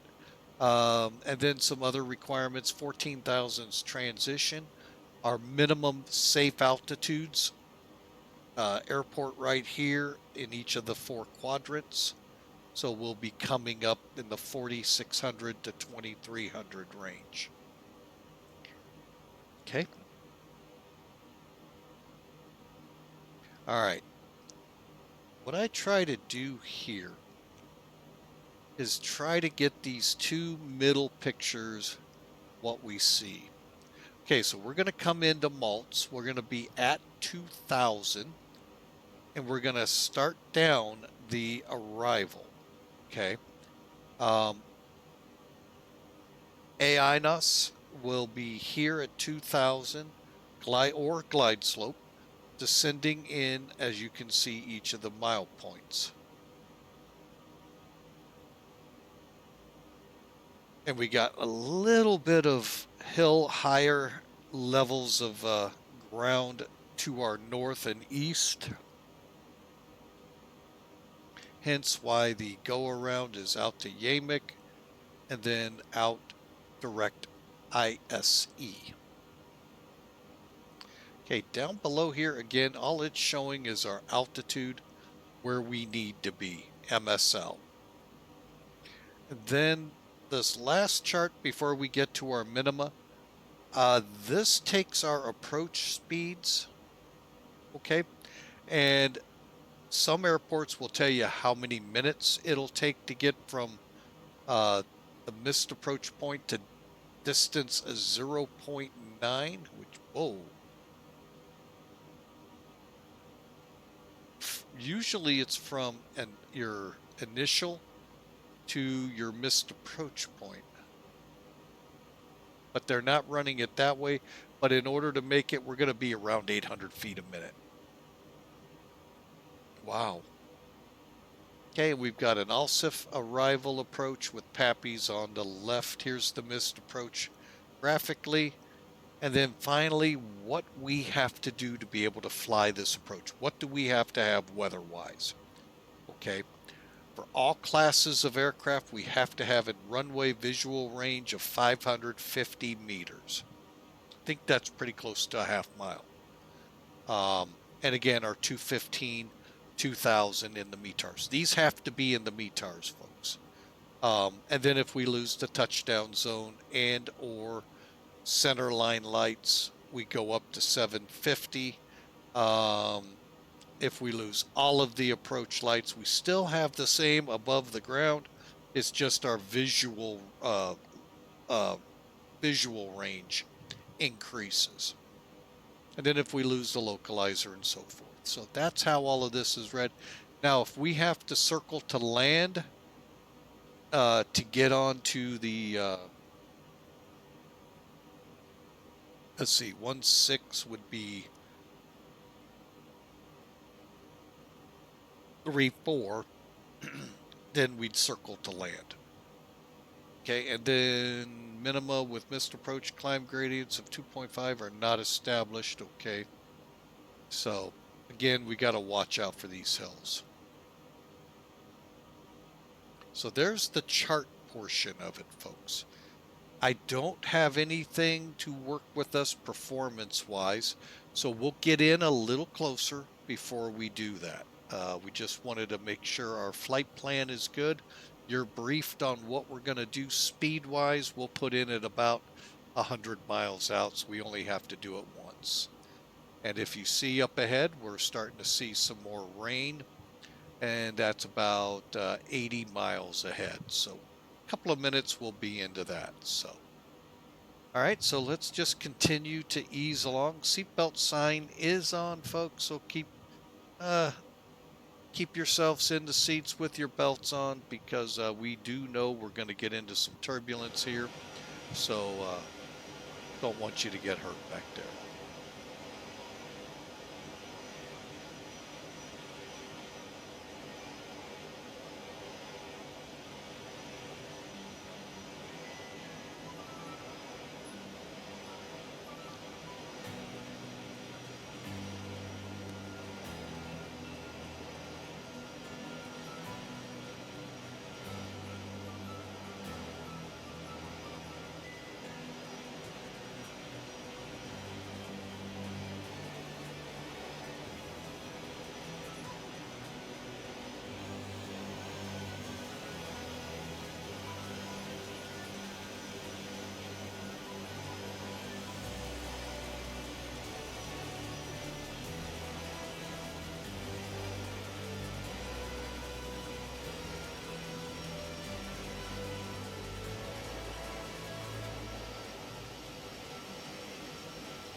lost in old ways. I'm not afraid. Well, here goes nothing.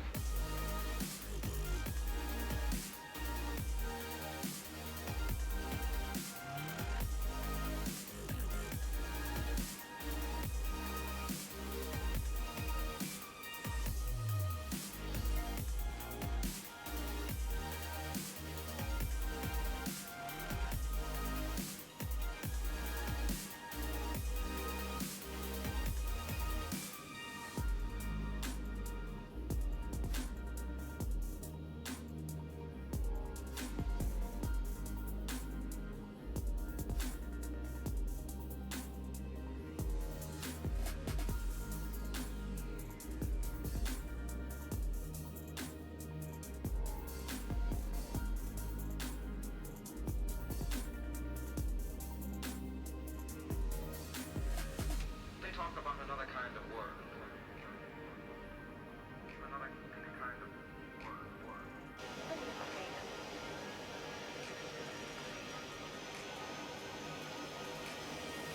I'm lost in old ways. I'm not afraid.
Alright folks, back with you here.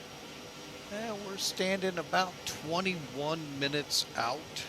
I'm gonna say more like 30 to 45 minutes just because I don't necessarily believe those times come in accurate, as we haven't even started down yet. We haven't even made the turn yet to where we have to top of descent.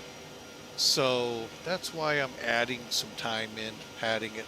But folks, if you're interested and would like to try to guess what flying with Mike's landing will be like, because I'm new to the plane, so you know you can put a prediction in.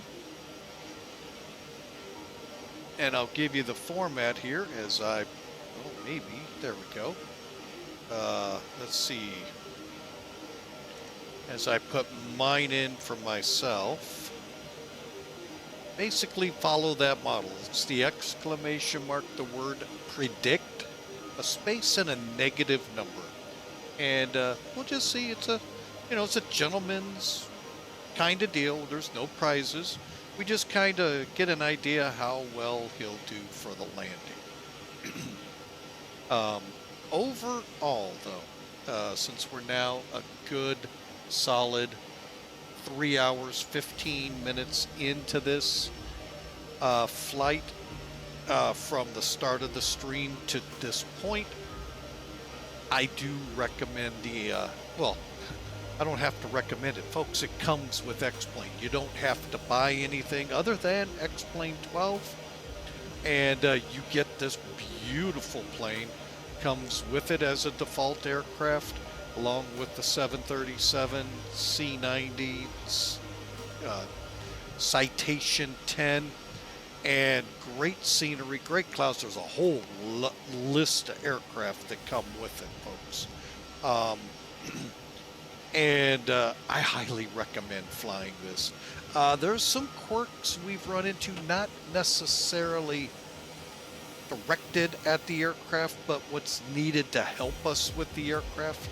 But folks, while the aircraft has been around with X-Plane 12 from the beginning of X-Plane 12, the enhancements that we have today with the MCDU, they came about over a course of 5 months. They had other things to worry about. So, great job. Just wish we could find some performance information so we can better enter our V speeds and our THS numbers, the horizontal stabilizer, folks. Very important stuff, transonic horizontal stabilizer, so it gets set properly. Beyond that, folks, I mean, it's just like flying any other Airbus. I hate to say it. Very easy to fly. We had some shakiness getting used to it because while it isn't an Airbus 320, 321, 319, I mean, once you got to the baby buses on up, guess what? They're all the same, folks, cockpit-wise. Just may have more levers if it's an A340, or more enhancements for like the hydraulics and all. They stick out more than they do in the baby buses, but just nice to fly. As with all X-Plane 12 planes, just dynamite. They took the time to put a cabin in it. You don't see that much in default aircraft. Microsoft would never do that. I don't know if they've done it with Musfuss because I don't have it, but it's just a gem. And I am going to enjoy including this on more and more streams. I've just got to work on how to get better performance data for it, so I can be a little closer than my guesses for takeoff speeds. The landing, that'll be no problem because we'll get that all punched in here. Actually, let's go ahead and head into the cockpit, see how far out we are. 74 miles out. We need some weather, and we'll take it from there on in. Let's find out what we're got at RJFF. Pretty much the same weather we've been touting the whole trip. All right, so we'll go to performance. And next phase twice. Wow. Really? You're going to put it in there already for me? Wow, that's kind of spooky. Let's see if it's even close. All right, first item of business is the altimeter 29.80 or 10. Let's see if I can do it. 10:09.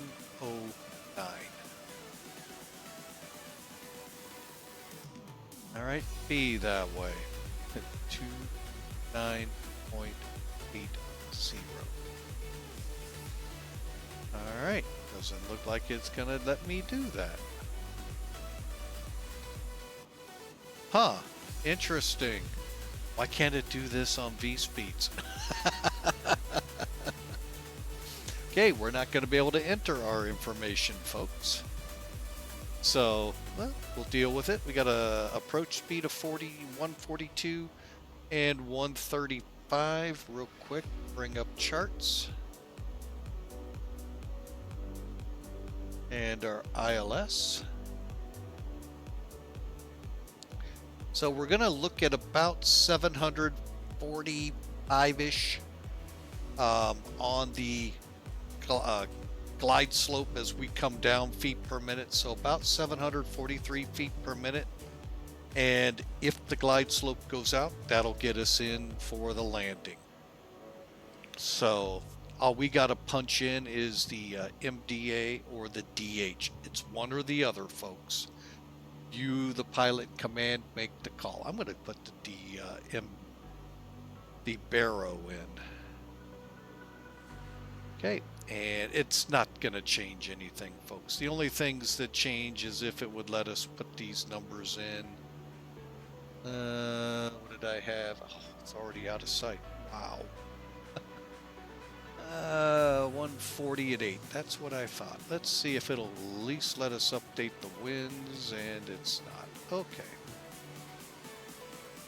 All right, folks. Makes it kind of easy, but it also takes a little bit of the fun out of it.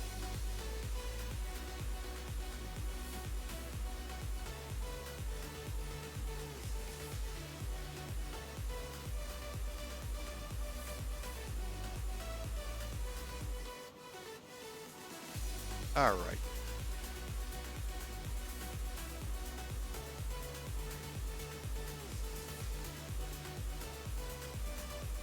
Sorry about that, folks. I know I left charts up. The wife was moving. I thought I needed to get back on the side here, quiet, so she can handle a business call. And she decided to leave the office for. So, all right. So top of descent looms ahead. It's right here, folks. So we're going to cross Leland and then start down.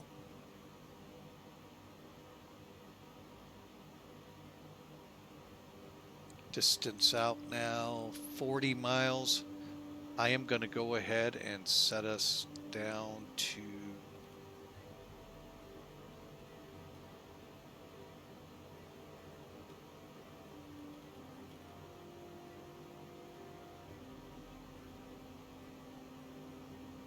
ooh, that was close.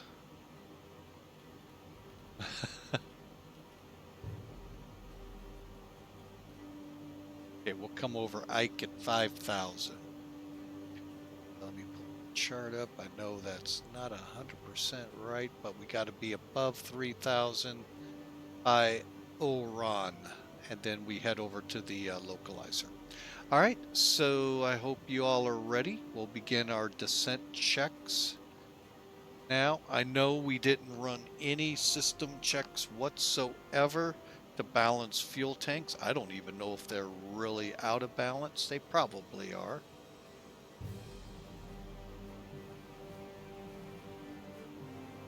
Oh, wow. And they're in different locations too, folks.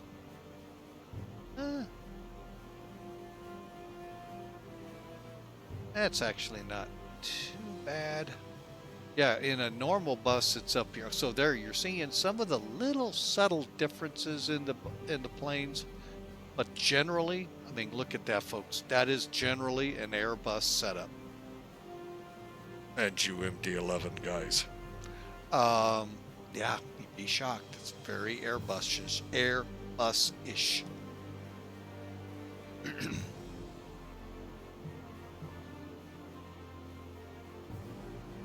don't mean to be disrespectful to those that love the MD-11. But yeah, really shocked how much Airbus is in it.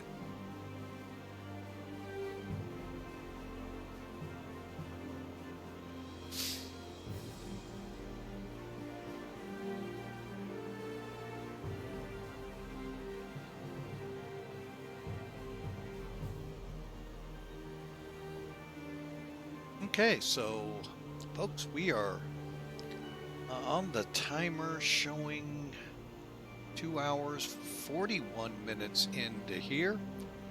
Top of descent. Did we just cross it? Good enough.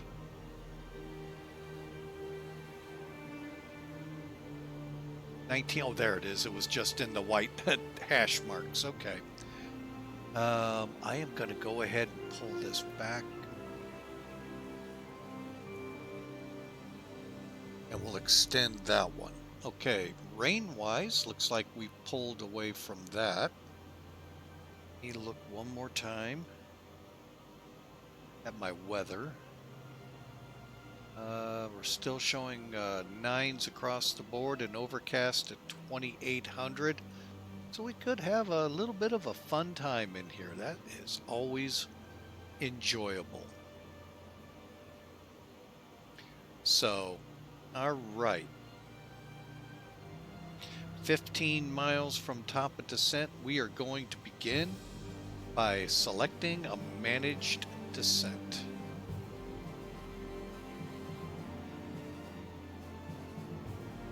I don't think we're getting it.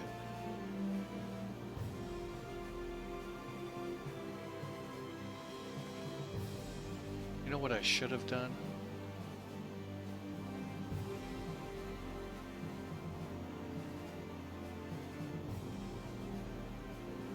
See what happens at top of descent.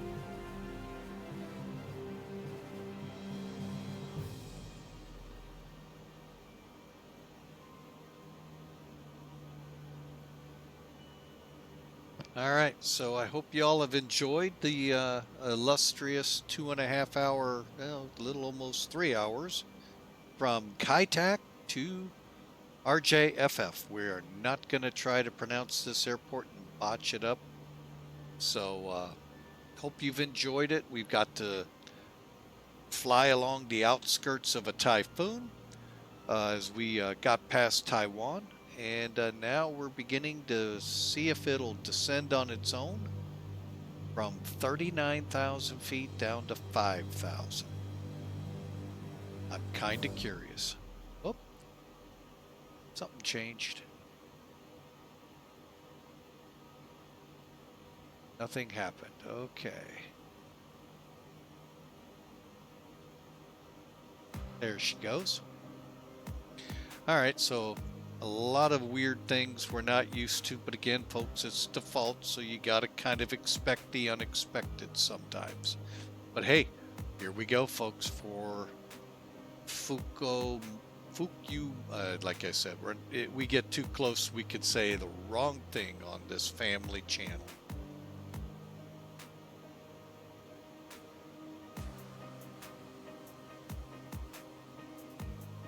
All right, we are in the descent.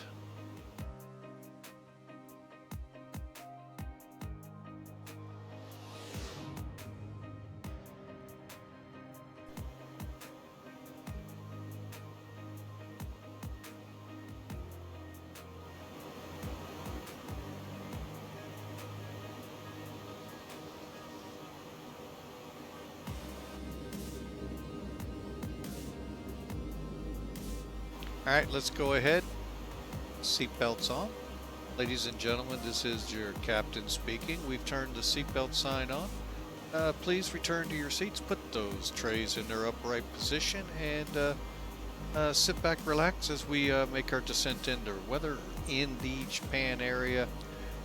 We have winds out of the southeast at 8. Temperatures 21 Celsius, so it's a nice cool night. And we should be on the ground in about 15 minutes. Thank you so much for choosing Flying with Mike. And we should be, like I said, on the ground in about 15 minutes. Flight attendants, prepare for landing.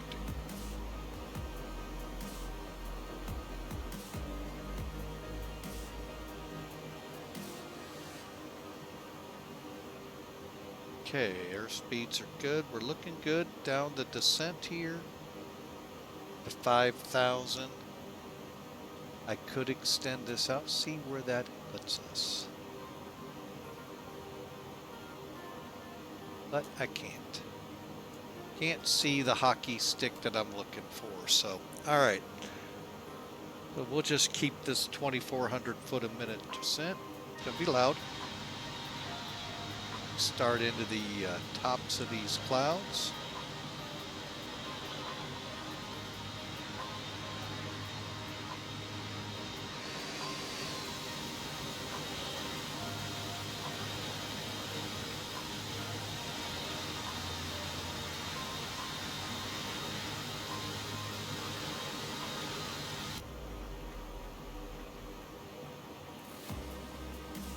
Really can't wait, folks, for 0.06 to come out.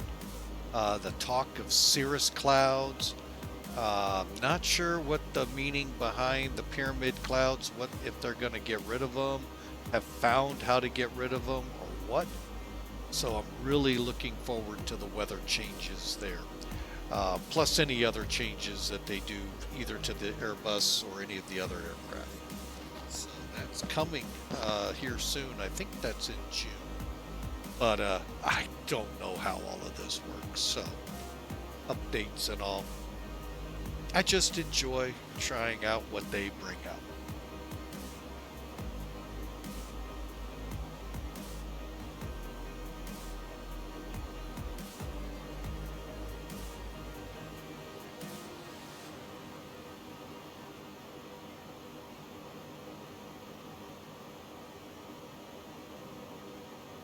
All right, we're through 29 at Yo, G-O-K-Y, Yo.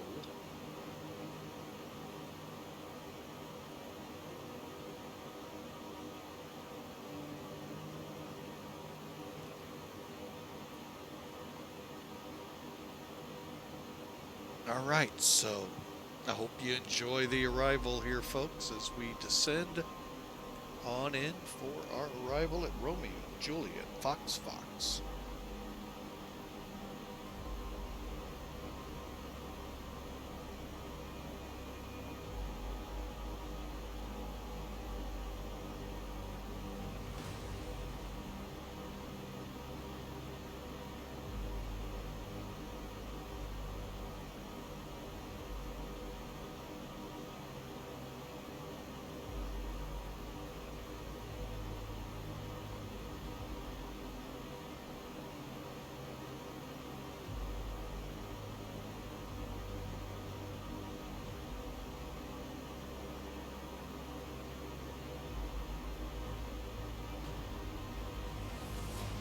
Again, just a big thanks to Bad Attitude for the raid of 4 people earlier today. We thank you, sir, so much for that gracious kindness, and hope your raiders have enjoyed the ride. And if you're new to the channel, hey, we'd love for you to smash in that follow button so you will get an email notification letting you know the next time we fly when we go live. If you're on YouTube by chance watching this, hey, great to have you folks. I know you're catching it when it's not live, but hey, thanks so much for the support. If you click subscribe and check that bell, you'll get notified when the next video gets released. So thank you so much. And if you want to join us live from the YouTube channel, click on the Twitch link down below there in the notes. Head on down to where you'll see flight schedule to give you an idea of what we have planned for that week. Even though these are several, sometimes days to a couple of weeks out from when we actually flew them, it will give you the current flight schedule. You get an idea what's coming up, so to speak.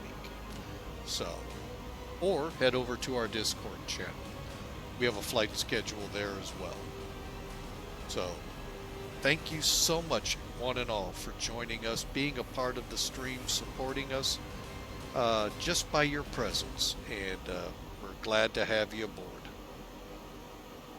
And if you're into it, you can hit or type the exclamation mark, the word predict, space, and a negative number, and see how well you guess how well I do on the landing, feet per minute wise.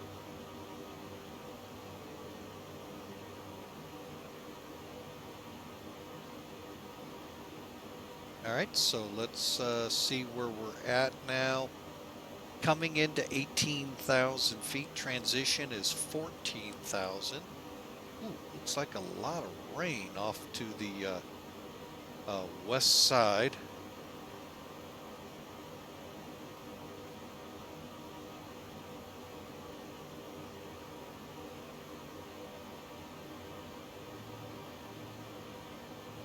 So, by the way, folks, I just had a great picture come in on Facebook.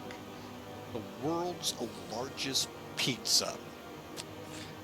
Naples, Italy. This looks just like a rectangle, but it just goes and goes and goes. My wife had a great comment, though. How do they keep the bugs out of it? Interesting question.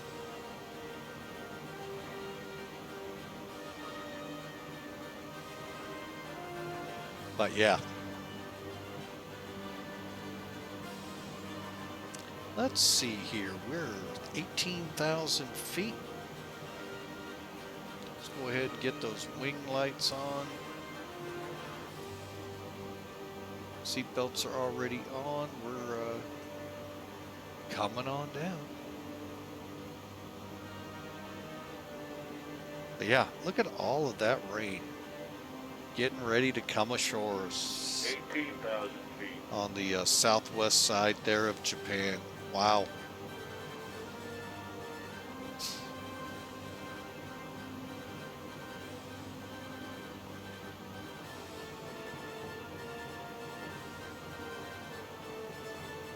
You know, one thing I didn't think to look at here. Let's look. Oh wow, they do have that button. I wonder if it works. We'll try it here shortly, once I take over speeds, just in case it does work.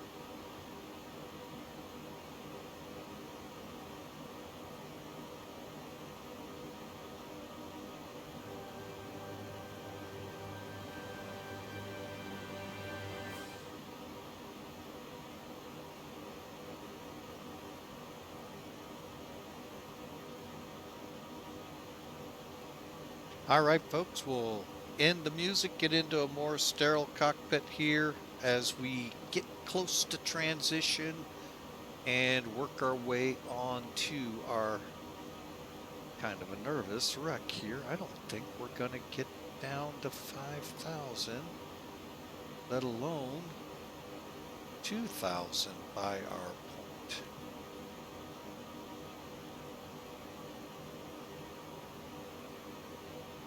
Transition.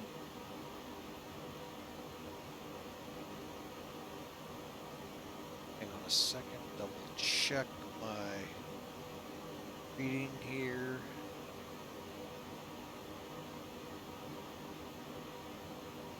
$1,008.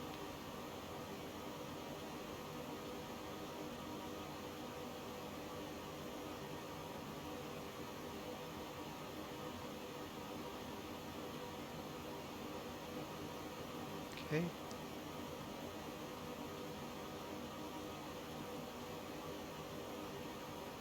All right, we've got that all set.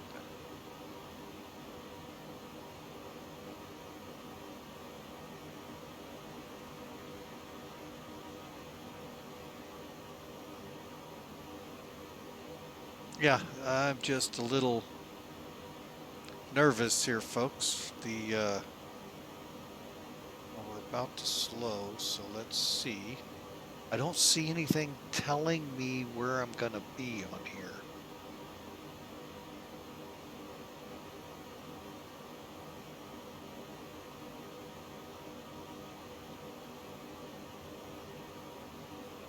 All right, so let's get the landing system on.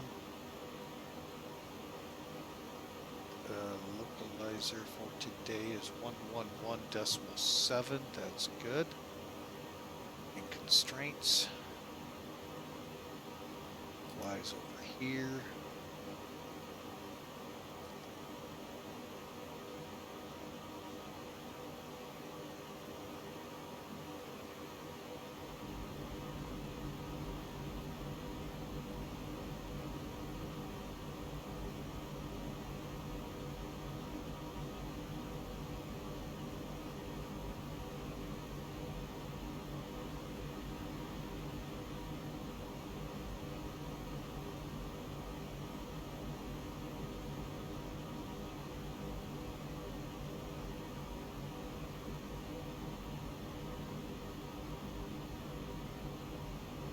Okay, I guess we are descending pretty decently. 10,000 feet.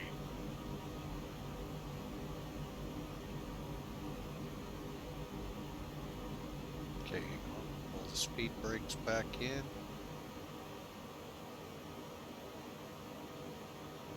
And get our landing lights on.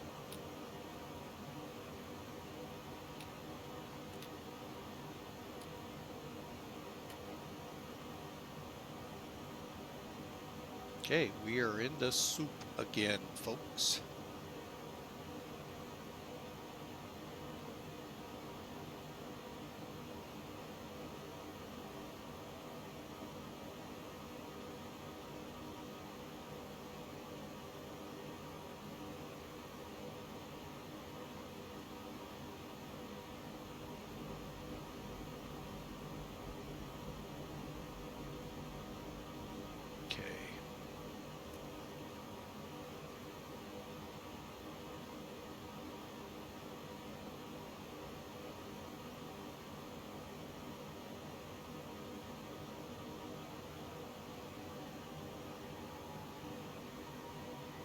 All right.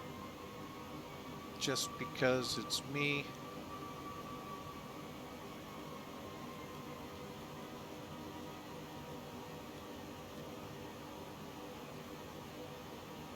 I'd like to make sure we get down to at least close to the numbers we're supposed to. And if I need speed brakes, I'll use them.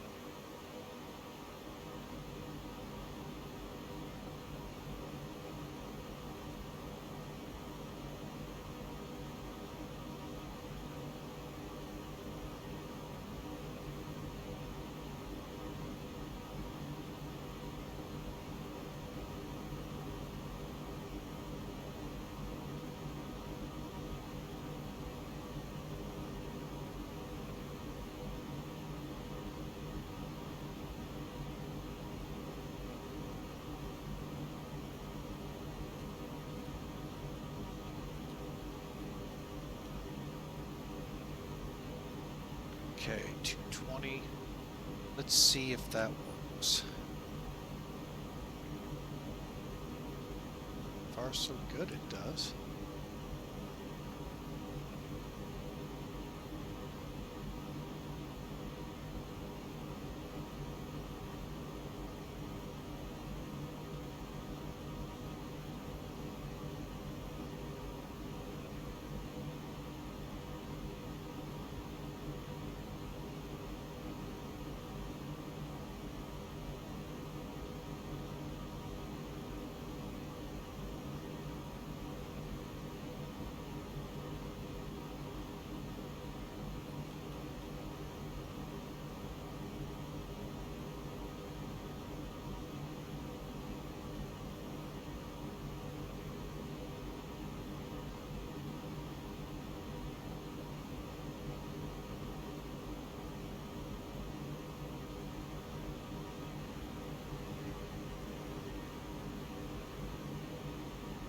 only 5 miles out, folks. That's why I'm...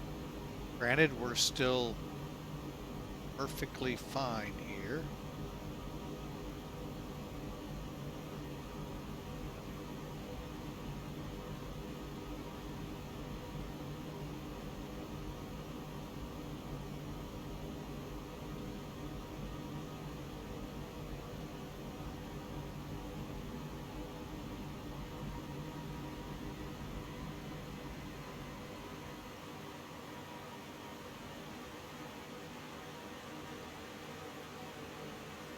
Okay.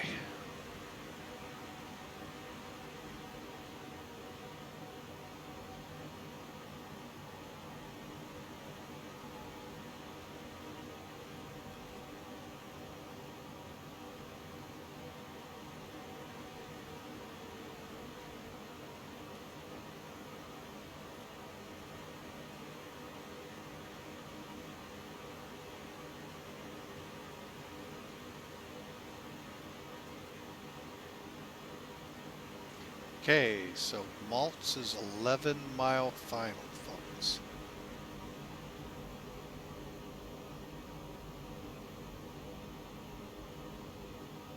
$2,000 is what we're going to be at.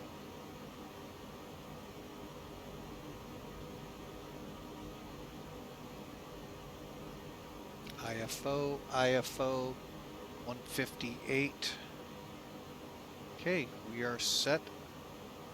ILS is alive.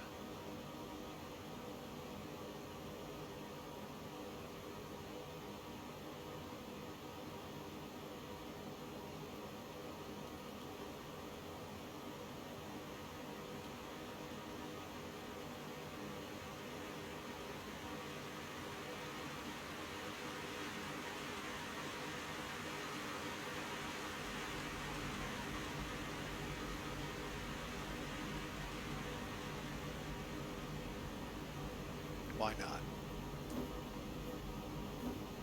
See if they do any good. Well, it helps to have preset.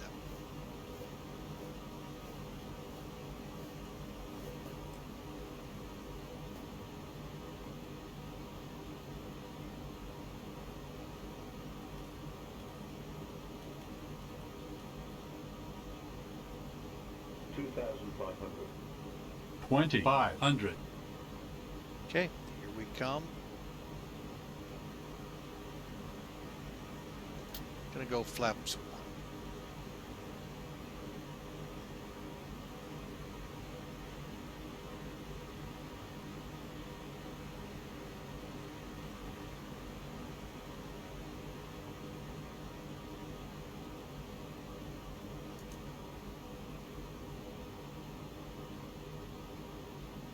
Okay, localizer is alive. Is it joined? 2,000.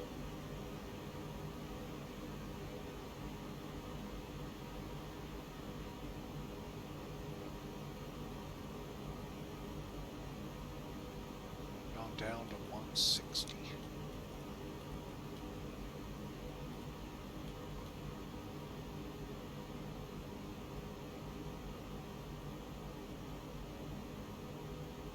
All right, folks, welcome to Japan. We're about to enter the ILS for runway 15, I believe it is. Yes.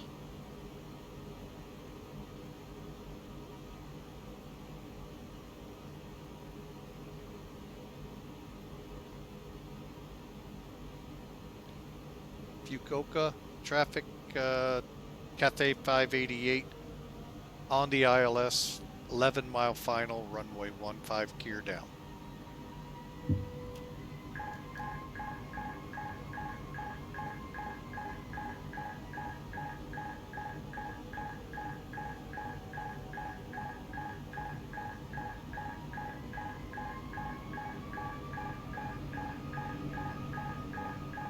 Gear down.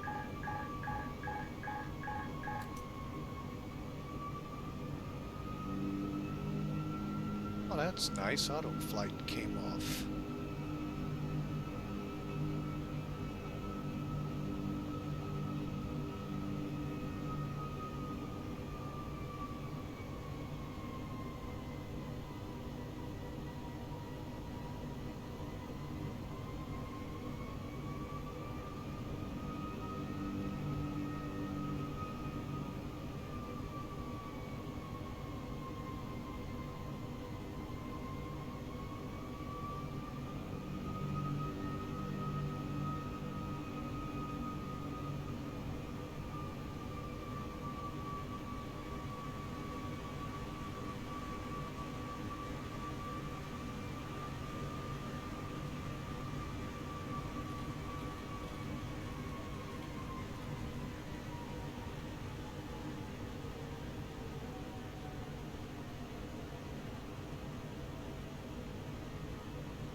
2,500. All right, looks like we get to hand fly this one, folks.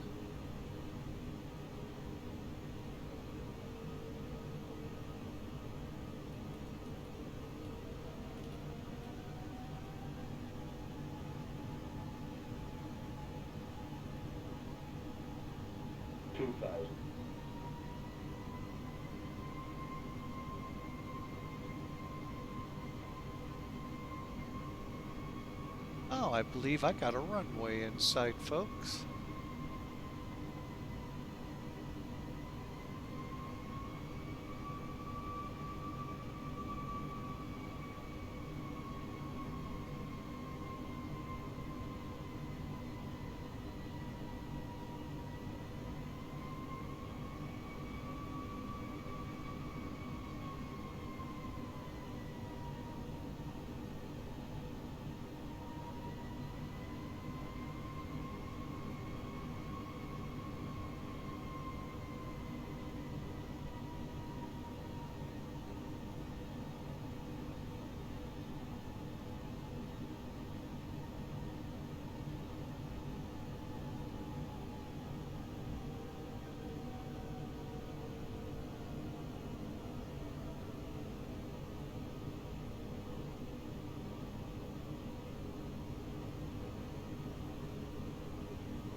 Okay, and we're beginning to stabilize the approach.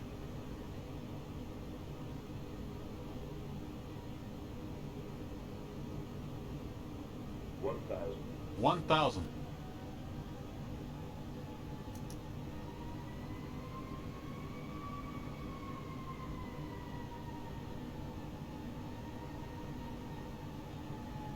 I have the throttles.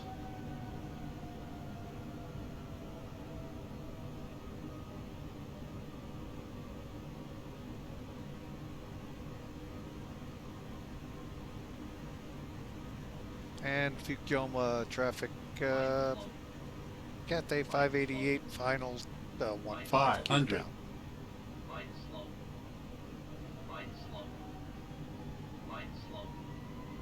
400.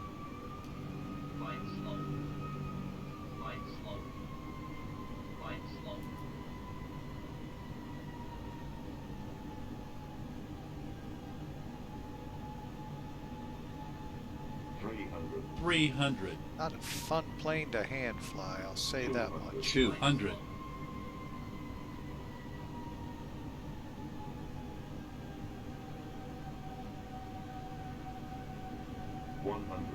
100. 50. 40. 30. 20. 10. I don't know what that ended up recording.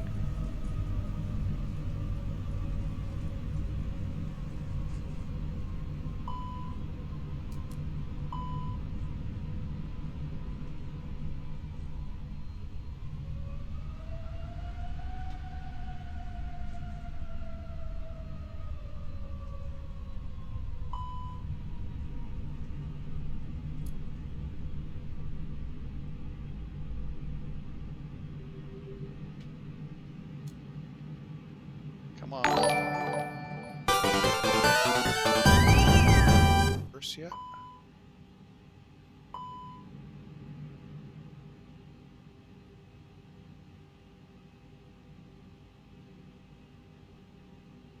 There we go. All right, let me head over here and see who followed us. Slendy, welcome in. Thank you for the... I'm not about to even try to even figure that one out. We had enough troubles figuring out what we had. All right, so we'll come off here. Let's see. This is a bizarre airport, folks. I think I need to come off this way.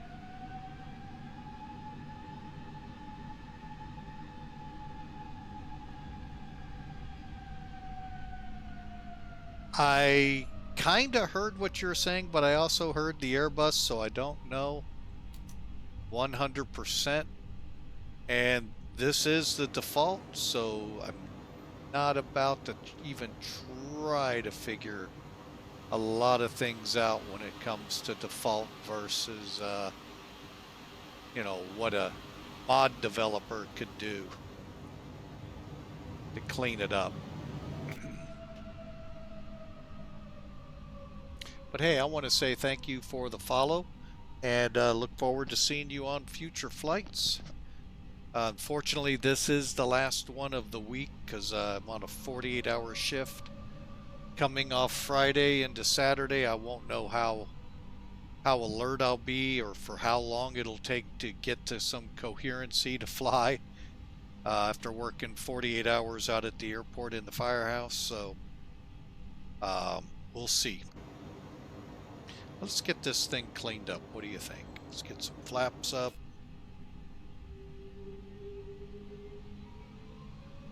Well, that's interesting. It has us. Did I come off at the wrong one?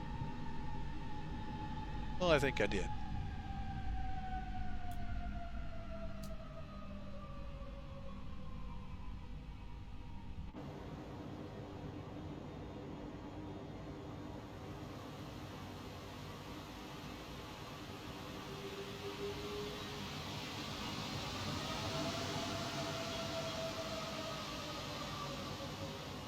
Like I said, interesting taxi pattern here to get over to the international gates. And that's one way. Take care of international, put them on the other side of the airport. All right, so we're coming off here. As soon as we get turned, we'll get the rest of the after landing.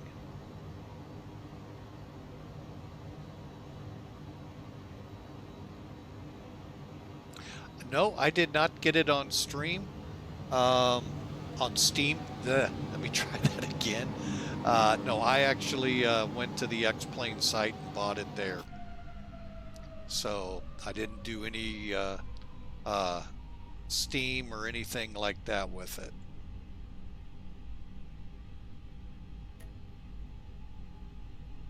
Okay, on, off, off. On. Come down here. Off. Off, off, off. All right, and I have, of course, no idea.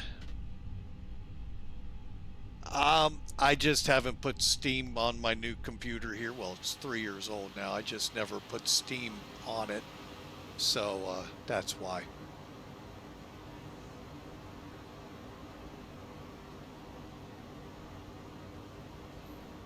Hey, I wonder what gate they parked at.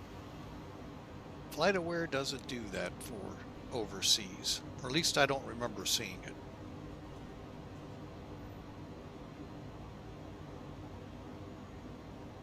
To be honest, Lindy, I'm not certain if there's any differences. In my opinion, there shouldn't be, but my opinion is about as good as that landing sometimes. Actually, I don't know how well that landing went, so I shouldn't say that. All right, let's see. Which gate looks like the fun one? Like a good one to go. Let's go in close to the main building. Well, yeah, get closer to the main building.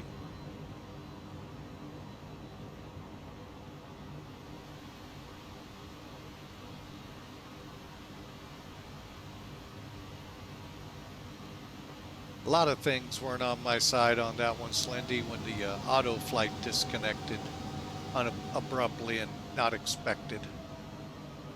Which I should always expect that, I know.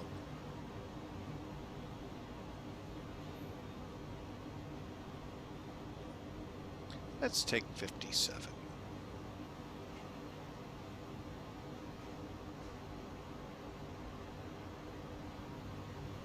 But welcome aboard, everyone, and welcome into Japan.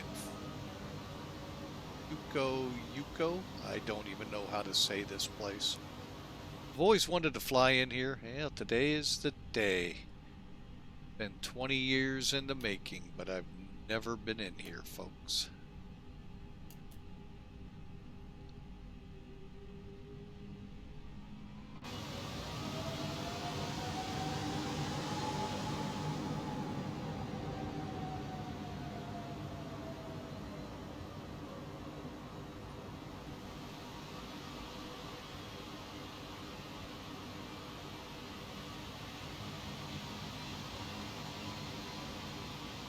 I'm going to clear up on that red line there, folks. Hopefully I can do this gently. There we go. All right, welcome in, folks. We'll take a look at the numbers here in just a second. Waiting on the good old APU. Oh, I think it's ready. It's not. Why aren't you up here? Brakes actually did a good job. And now it's available. Of course. Bleed. And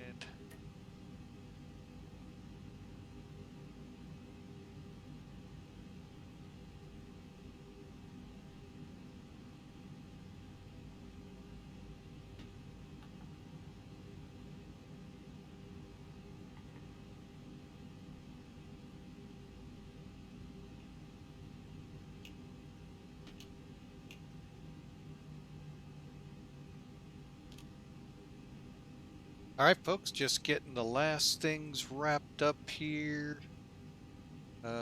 Brakes are set. Brake fans off. APU bleeds on. Beacon. Seatbelts. Elapsed time. Let's see. 3 hours, 3 minutes. Not bad. Not bad at all. Seatbelts are off. Beacons are off.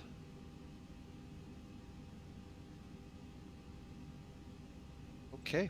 Let's get that jetway up here for the moment.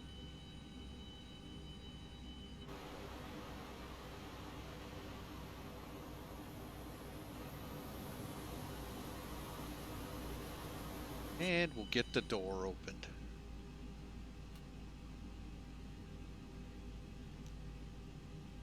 All right.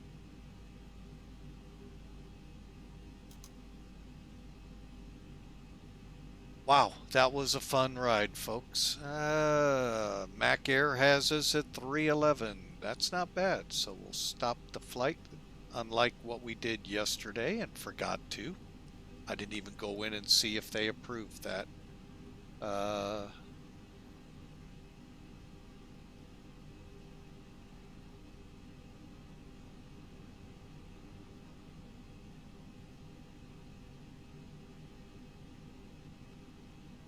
Oh. Wow, that made the top landings of the day? Huh, that's kind of iffy. Pirate filed, that's good to know. All right, so that's great to see. And let me clear some things off here to make it a little more manageable. Just see if anyone's coming in. It does not appear so. So I am going to go ahead and disconnect. And let's get Sim Toolkit up here and take a look at this landing. From the data side of the house to then watching it be flown. All right. Well, they recorded 257, which is awesome. Let's see here.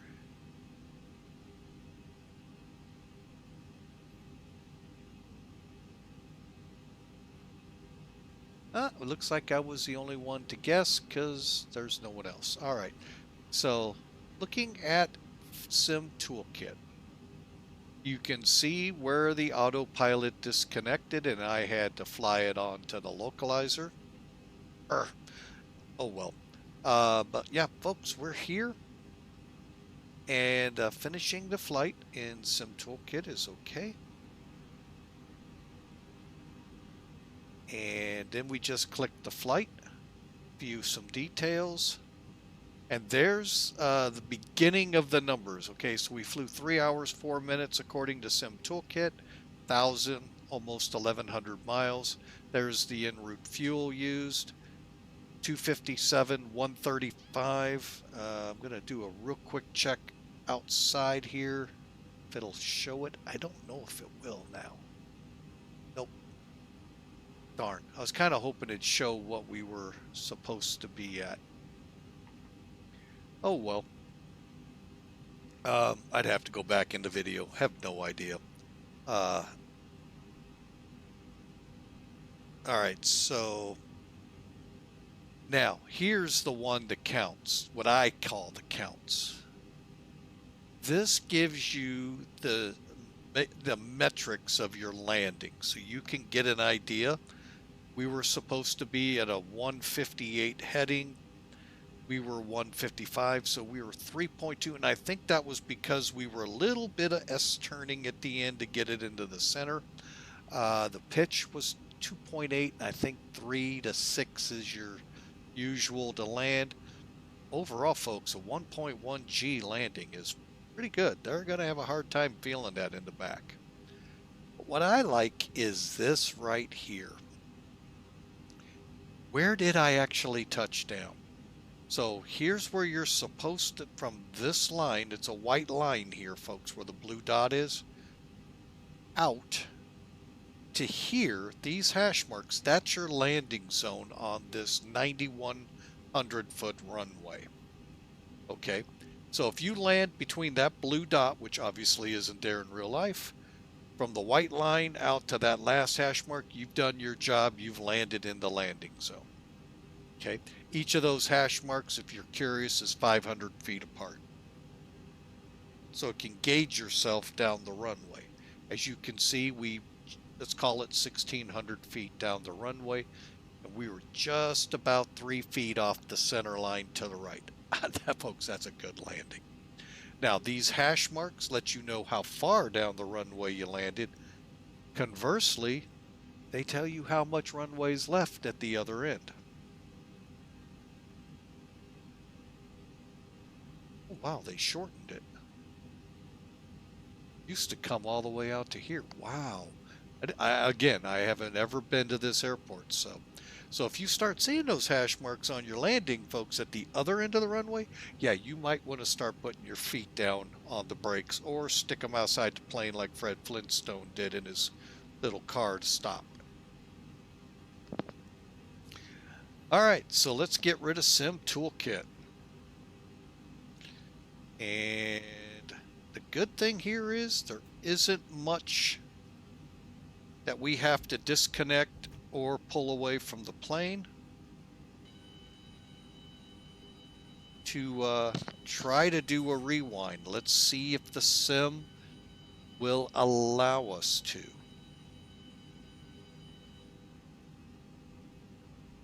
Now, before I do this, folks, those of you with Microsoft Flight Sim, hey, I know it's a great sim to you.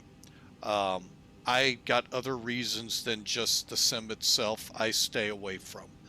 But one of the big differences between X-Plane and Musfuss, X-Plane, you're going to actually get a chance to learn what you're doing wrong. Musfuss, you got to download this program, start it here, and it can only run from here, and then you got to get your plane back into that configuration to be able to do it. Yeah, a lot of hoops and all to jump through to be able to replay your flight. Granted, X-Plane 12, we're kind of still in a beta type mode, even though we're release candidate mode. So we still have bugs that crop up from time to time. So we're going to try this, but it's called toggle replay mode. Built into X-Plane 11-12. Might go back further. I started with X-Plane 11. Before that, I was Microsoft FSX, A Century of Flight, 2002, and 2000. I might have had 98 too. I'm not 100% sure on that one. So I go back a long way with Sims, and I'm glad to say I'm away with it. Wow, I've never seen that. Whoa. These are new. Huh, interesting. Okay, we'll have to play with those offline, see what they mean. Here we go. All right, halfway there, folks. At least came up. And I think we're gonna get it.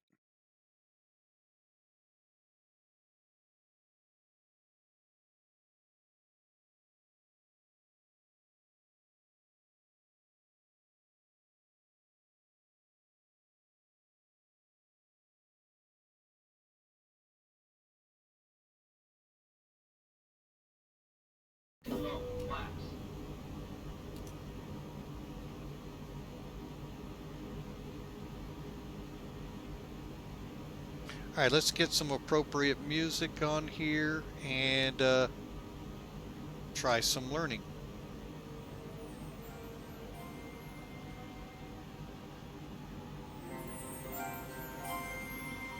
I'm gonna stick with it here for a second.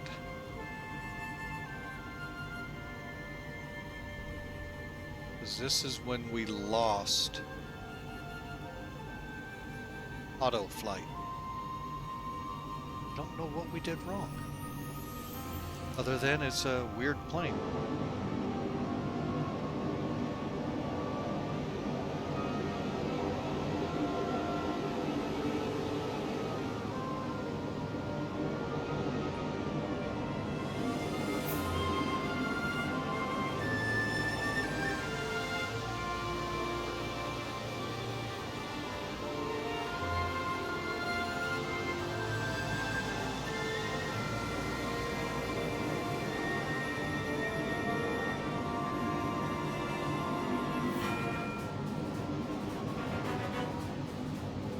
Actually, I shouldn't have probably said weird plane, weird pilot. I don't know what I did wrong. I'll have to find out from... I don't know any A330 pilots. Great.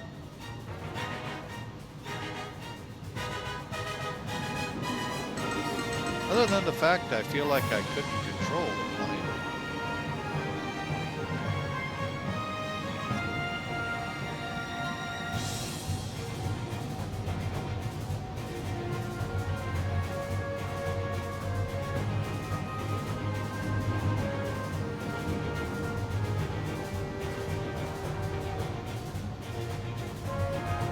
I don't know what could have been wrong with that landing, folks. That looked really good.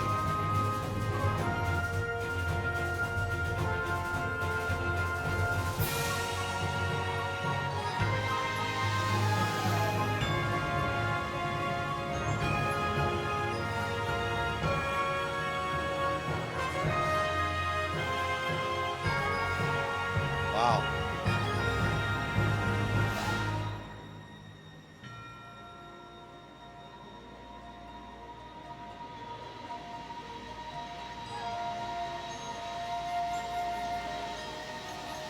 Get your cameras out, folks.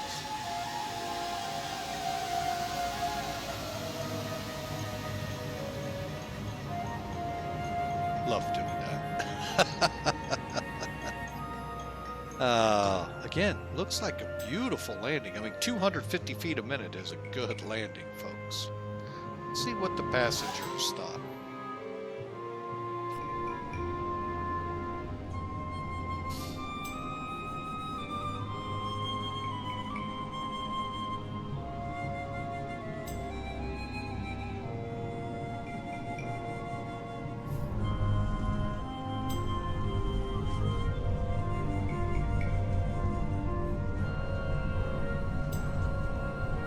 That was a really, I mean, from that view, it looked phenomenal. Let's see how the other side got. Look at the mountains out there, folks.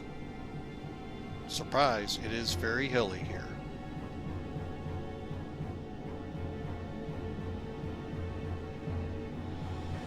That kind of cracks me up. Look at all the dual gates.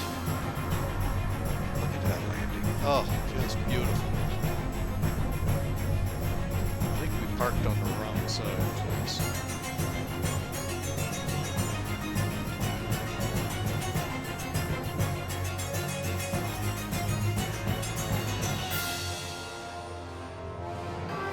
Yeah, we're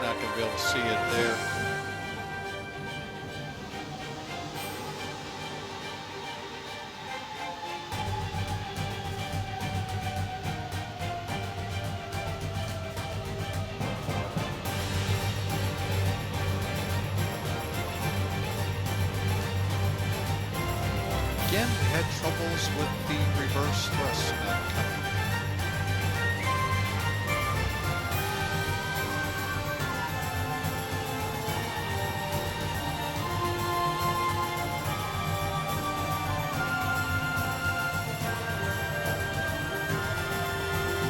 Alright folks, well, we've had our fun out here. Let's go ahead and put her back in the gates here. Folks, I want to say thank you so much for being a part. Thank you, Sear Walter for the follow. Beatitude for the raid of 4 earlier in the flight. Slendy for your follow here just a few minutes ago. I want to thank you all for being a part of Flying with Mike, and we look forward to flying with you here in the future. Again, thanks for checking us out. Thanks for being a part. And to everyone else that I forgot, how could I forget Hawker for dropping in, of all things, an Airbus flight? Thank you, sir. I hope the day is going well out of the airport we work at. Like your flights, your passengers are still alive. Oh, you haven't seen some of my flights, so we show it all, folks. YouTube's where you can catch the replay of this, and we have a ton of videos out there. We're still releasing some that are in the pipeline, so y'all have a great week. God bless you all, and folks, we won't be back until at least Monday, if not later next week. God bless and have a great week.